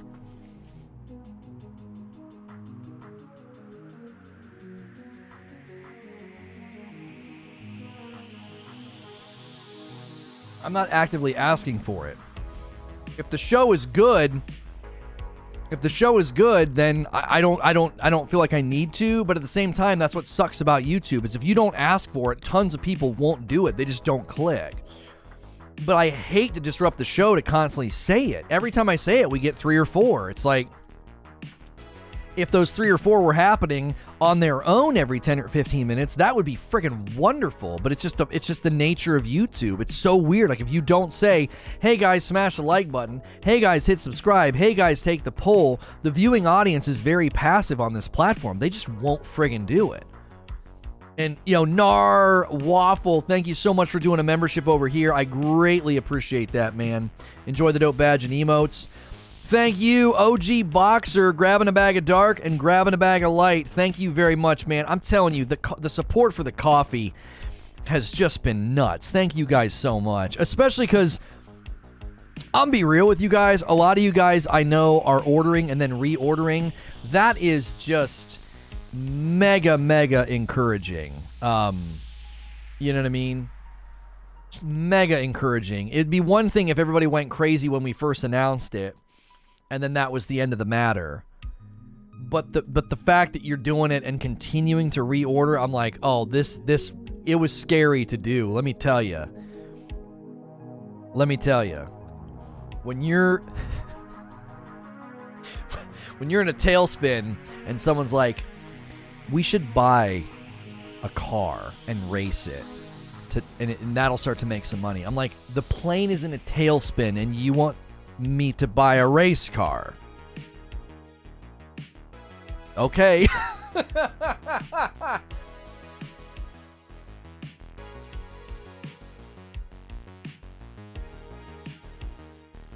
Don't take this the wrong way.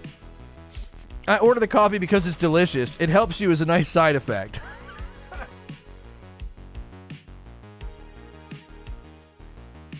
I've waited for the dark, so the first I might try ordering more. My crap always works sometimes. That's Creature's slogan. Listen, let me help you. My crap works always, sometimes. Ugh.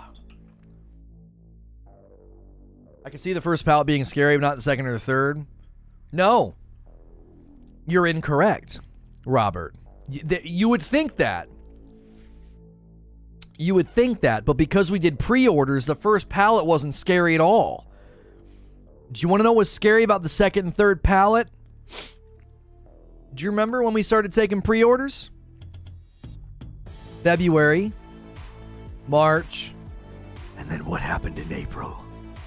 I was terrified when the second and third pallets showed up. When the Dark Rose showed up, I was like,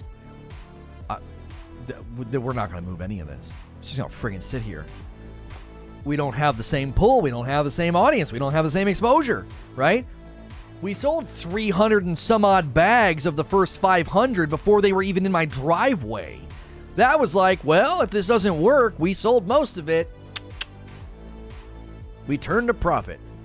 The second and third pallets, my freaking heart was in my throat. I was like, oh my gosh.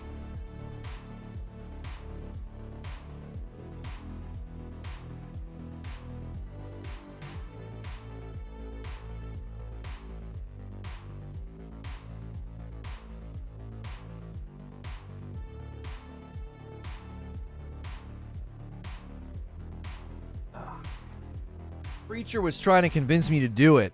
I was extremely hesitant.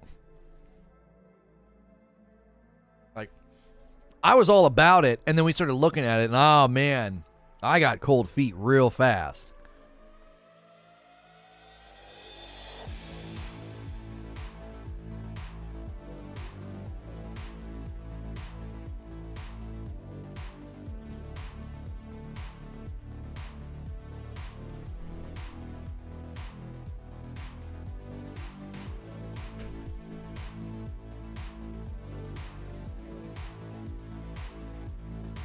Stepping out, we're back. Be back later. Okay.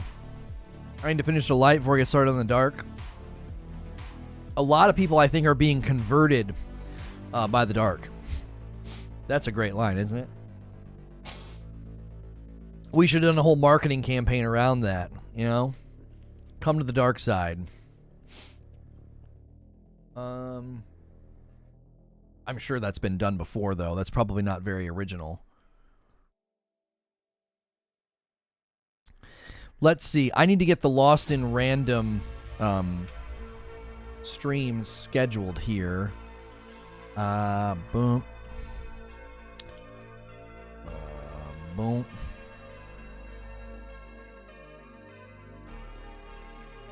Okay.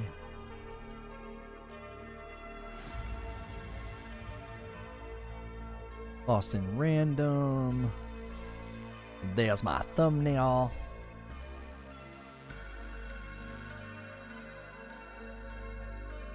No.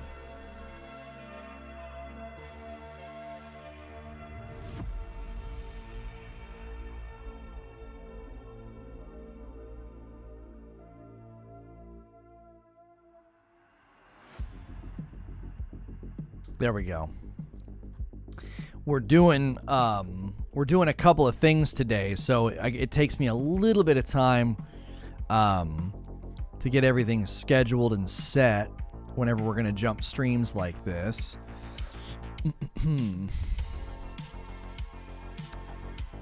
Well.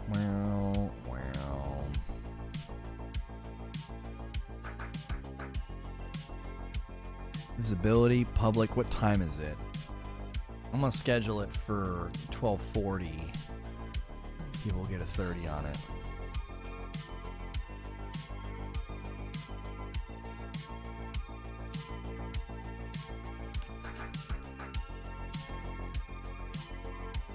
No From Friday? No, we're doing From Friday. You're going to get that after Lost in Random. Lost in Random is brand new, and I thought it looked great. I told Creature, I said, it just looks like one of those games that I would play. You know? A little cool, kind of like goofy action-adventure, third-person game, you know? It looks very me. You know? It looks very me. All right, we'll make sure that it's featured, and then we'll make sure that we redirect to it. Having Shake Shack today. Yesterday got me craving. Yeah, we debated that. Was that yesterday? I thought that was the day before. In any case. Dude, the day we can redirect to another channel, oh my gosh. Wait, Deathloop is on Monday? That's a weird launch date.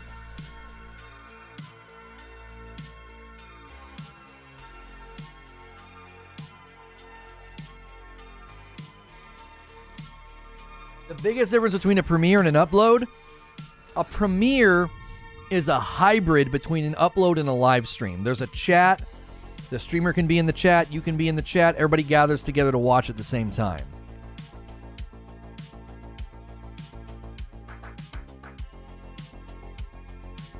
Yeah, I'm pretty sure that Deathloop is Tuesday. I'll check Steam right now. Yeah, Deathloop hits Steam on Tuesday. I think you got your dates wrong.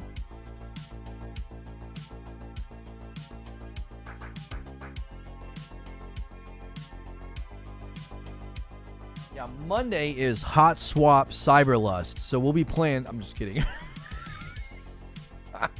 these games, dude. Oh my word.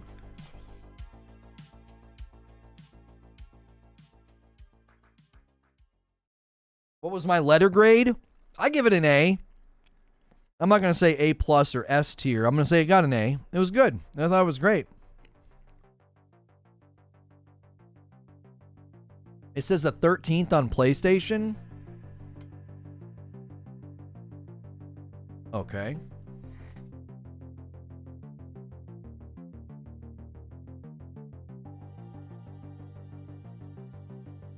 Oh, shoot. The tag's going to be wrong on that. I just realized I missed the L.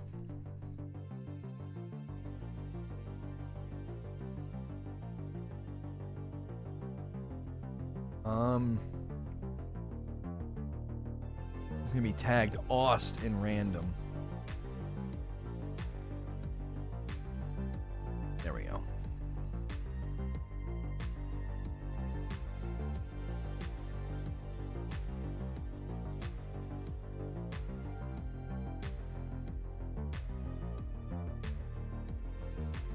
Haven't read yet, but Apple's been instructed to make changes to their store operations. A new precedent might be set.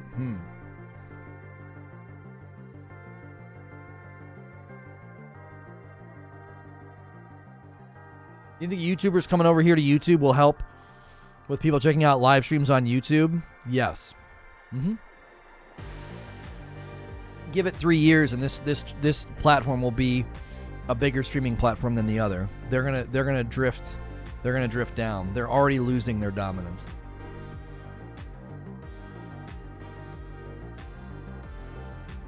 And they deserve it.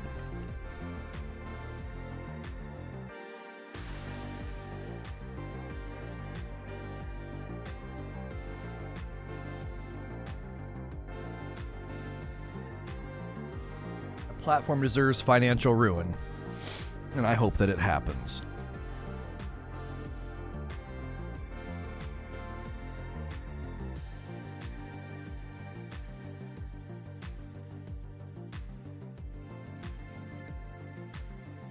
Oh yeah, Deathloop is very much inspired by Dishonored. It's the same developers.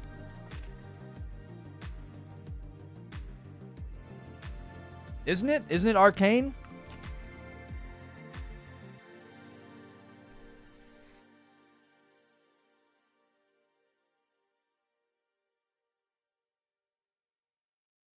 Yeah. Yeah, it's Arcane. The same devs.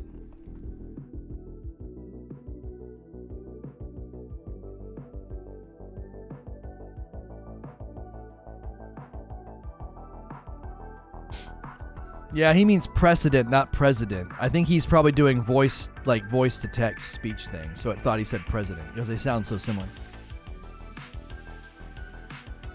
It looks so similar. Oh, yeah. Kind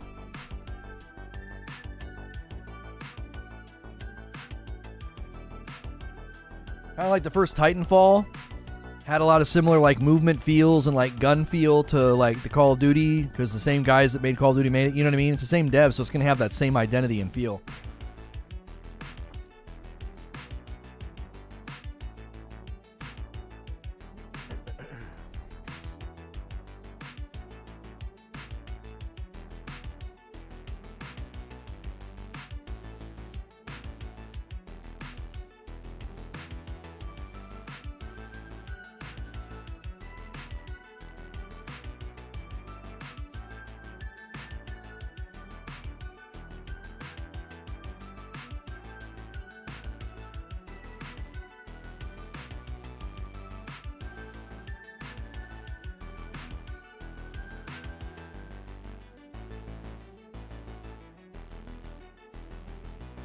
Yeah, Redfall looks different. Although there's elements of Redfall I think that are going to be similar, Mo. I think some of the movement will be similar.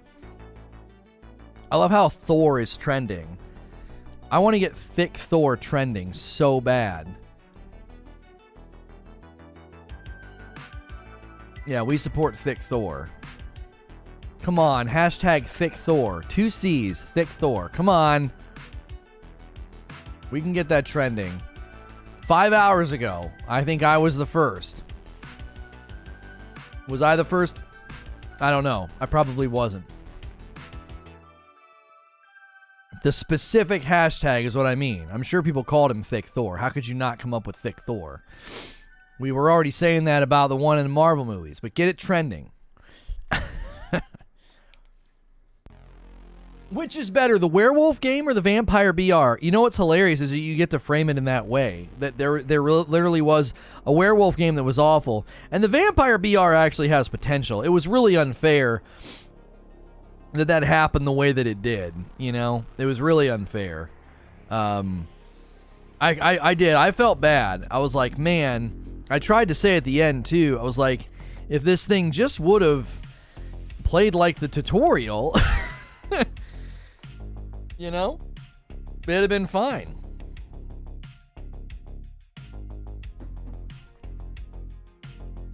Werewolf was a good stream, though.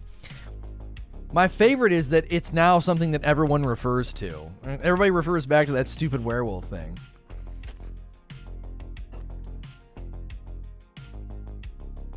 Star Wars Visions anime anthology releases classically. Oh, yeah, that looks so good. Is that a samurai on the bottom of that poster with a lightsaber?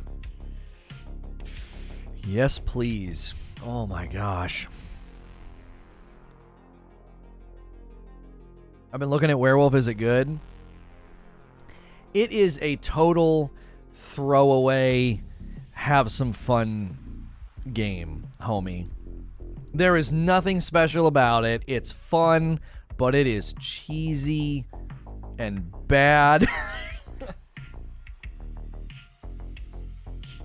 You know, I really like it when you drink your drink. Why do you have to put a wink at the end? Like, why would you do that to me now? Now, why do I gotta, like... Why do I gotta be self-conscious now about it? Remember the lip window? This thing perfectly outlines...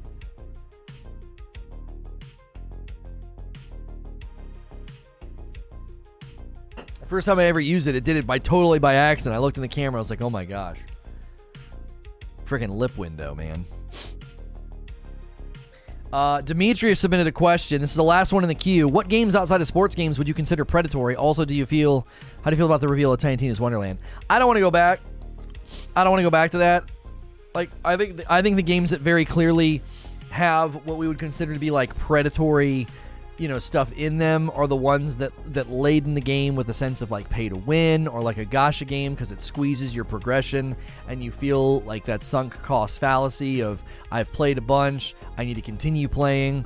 You know, if I don't, then you know, if I don't continue playing, then I've wasted my time, you know, that kind of a thing. I think that tends to be you know, predatory.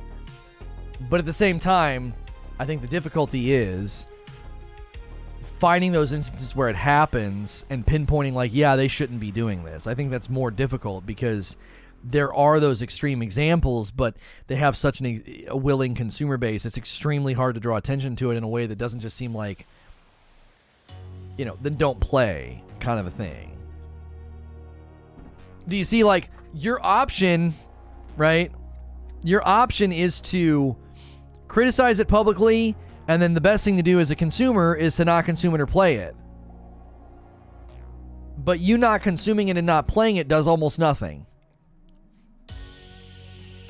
If I go to a street corner and I'm selling saltine crackers for $10 a piece, and you're like, this is ridiculous. This is the most ridiculous thing I've ever seen. And there's a big line of people around the block, right? Big line of people around the block. You can hold up a picket sign, you can scream, you can yell, and you can be like, well, I'm not buying it. And I'll be like, okay. I don't need you to. They're lined up around the block. It's a luxury hobby item. It takes a lot for it to become legitimately predatory. What you described as a you problem. Yeah, a lot of it is people that don't, you know, I don't like it. I do think there is something that would be like predatory is insulin prices. Yeah, or EpiPens. So we would say that if you started a TV show, and on Netflix, you got a bunch of people hooked, and then halfway through the season started charging people a premium to keep watching, you would say, now wait a minute, that seems like you're kind of preying on people. Like, you got them hooked, they enjoy the show, and now that they enjoy the show, you're trying to squeeze money out of them. The only way they can continue watching, the only way they can see the rest of it is to spend money. I think you could say that's like low-level predatory. Like, wait a minute, like, you're sucker punching people. And I think a lot of the times the games that do this, like a gacha game or like a pay-to-win sports game, you feel that sucker punch of surprise of like, well, now that you're invested, now that you're playing and now that you care, well, now you got to spend money or it's all for naught. You've wasted that time and money getting in here to begin with, because now your progress, your ability to win, well, it's completely undercut if you don't spend money. You see what I'm saying? I think there are varying degrees of how it's like it's preying on a person. Their emotional investment and commitment to the game is being preyed upon. It's like, wait a minute. You're setting this up to where I feel an impulse, and the only way I progress is to spend money. You didn't tell me that on the outset. I don't deem that as predatory.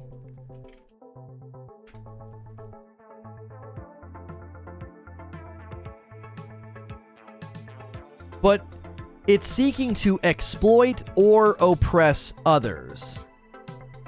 That's exploitative. You're exploiting that person, right? Exploit. Make full you. I need exploitative. Exploitative. Making use of a situation or treating others unfairly in order to gain an advantage or a benefit. They're making the situation there. It's unfair. They're setting it up in a way that it's unfair so they can gain something from the person. It's unfair. You can't progress. We've intentionally set it up to be unfair. It's a luxury hobby item. Doesn't matter. It's still, if you got 4 or 5 episodes into a season and they're like, from here on out, surprise, even though you have a Netflix subscription, it's $5 per episode. You'd be like, now wait a minute, this is unfair. You've set up an unfair exchange of entertainment in order to get a benefit for me and in order to get money from me. That's exploitative. You're exploiting me. I got invested, you knew I'd get invested, and now you're squeezing me for money. I don't know. Just because it's a luxury item doesn't mean that it can't be an unfair situation. If you and I were sitting down and playing poker, total luxury, total leisure activity, if I set it up to where it's unfair and then want to charge you money for more cards, like, no, all the money's on the table, right? And if you want to continue playing and you want more cards, you need to pay me money. I have now set up an exchange of a leisurely activity in an unfair way. I'm exploiting you. Did you know about it going into? A lot of the times, no. They don't tell you on the outset that progress is going to slow down at a certain point and you're going to feel an impulse to purchase. They don't tell you that in the sports games, the best way to get a strong team is to buy a team. They don't say that. They would never tell you that. They get you in, and the scenario makes you feel as if that's the only option.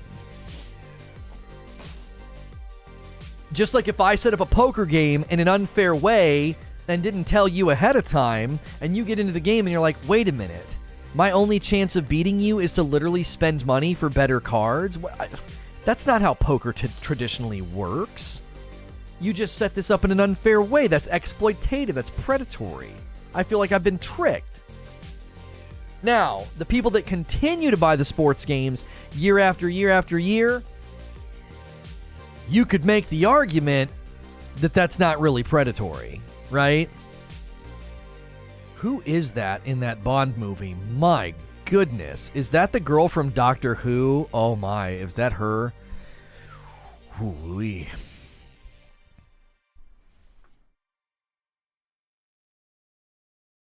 It's unscrupulous but predatory. By the base definitions of the word, I think a game that sets things up in a way that is unfair in order for the person to feel an impulse to spend money, I feel that fits the definition. It's exploitative. You're exploiting the person's investment, commitment, and love for the game, and you're setting it up in a way that it's not fair so that they spend money to make it fair, to set the scales aright.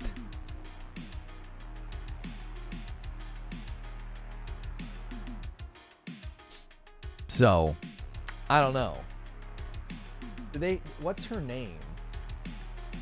No Time to Die is 2 hours and 43 minutes, the longest James Bond movie yet. Okay, so it's No Time to Die. I swear that's the girl from Doctor Who. She is just absolutely, she's so charming.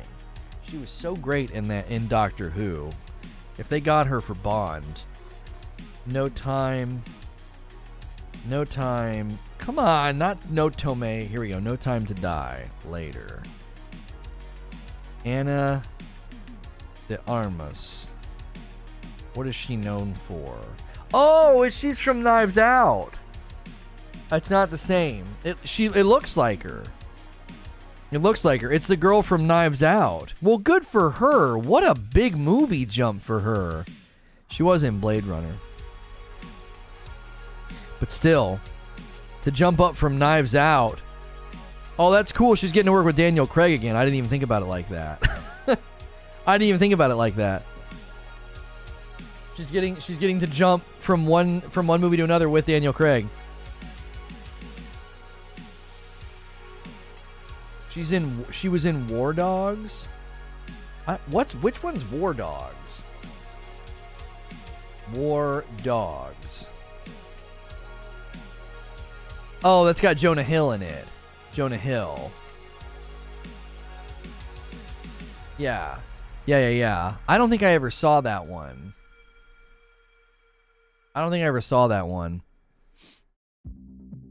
Who else was in that movie?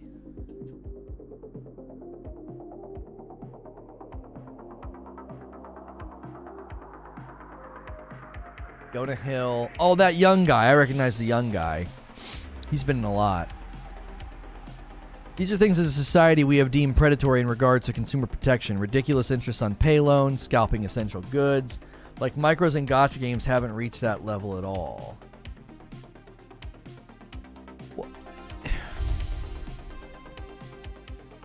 I mean, I could see an argument made, Eugene, that kind of like what I was saying earlier. When you paint everything with the same broad brush, it's unhelpful.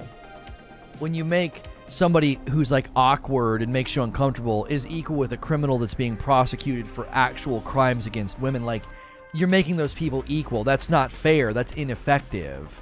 That's honestly nasty and villainous in its own way. You could make the argument that in this scenario there are truly predatory things in existence. The payday loans and scalping and profiteering, right? These things are predatory. They're preying on the poor. They're preying on, the weak. And you go to a video game and you're like, come on. This is not nearly as bad. I still think from a pure language base, the adjective of exploitative or predatory can be applied in some of these games because by their base definition, they're setting up something to be unfair to get money from you. It's rigged. The house is going to win. It's rigged in a way to where you are going to feel like you need to pay them money in order to progress, in order to win. I think according to the base level definitions, this falls into that category. Some of these games do cross over into that territory. Are there worse instances of it? Sure. You could say that the guy going around his neighborhood, selling some multi-level marketing thing to housewives, you could be like, well, that's a scam, okay? Well, is it the same as a scam at the level of a Ponzi scheme? They're both a scam, but one is obviously far worse. But in both scenarios, I think you can use the word scam. It's a scam. It's a scheme. You're trying to rip people off. Some guy going around selling fake jewelry is not, you could call it a scam, but it's not at the same level as a Ponzi scheme. It's like one's far more elaborate and far more damaging and far reaching than a guy selling fake Rolexes. But you would be like, yeah, it's a scam. He's a scam artist. You would say, this is predatory. You would say, this is exploitative, even though it's at a level, it's like it's in a luxury item. It's in a luxury environment. It's like, it's not nearly as severe as how predatory the price of insulin is. You know? No one would say there's equal moral importance and like imperative to fix Genshin Impact as there is to fix some of the problems with Big Pharma. You know what I mean? Like, we wouldn't say they're equal in importance, but we would say they both are laden with the same problem. They're both at their core, you know, preying on people.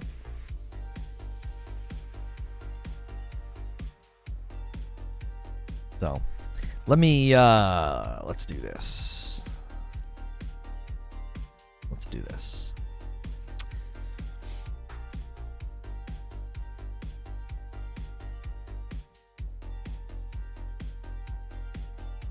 My insulin's $20 with insurance, right? You can't just like go buy it and get it for $20, right? Don't you have insurance picking up some of that? I think using that term makes it come off like it's equal in importance. Well, sure, the word scam doesn't hold quite the same weight as predatory. Like, they obviously, one is a lot darker of a term. One is a lot like, it's more ominous. You know, it's more ominous. Military? Well, come on, homie. That's not the same. Okay, here's what we're gonna do. We got a lot we need to do today. Today it was amazing. The conversations were great. There was spice. There were fireworks. It was a huge turnout, right? But now it's time to play some video games. Lost in Random launched today. We want to check it out, so we're going to be doing that. I'm going to put a link in chat. There's also going to be a redirect, or you can go back and refresh the main page. Listen, even if you're not interested in this game, come hang out with us for 15 minutes, 30 minutes when I play a new game. It's super helpful. We're going to go from Lost in Random to more from Friday, and then we're going to go over to SNTR Presents so you can see a premiere of a little indie title called Hindsight 2020. I have another premiere that's going to hit before Hilly and I stream tonight at like 7:30. So Hilly and I are going to stream over on the other channel at 8 p.m. Eastern. If 8 p.m. Eastern is a good time for you, make sure you're still subbed to that channel, SNTR Presents.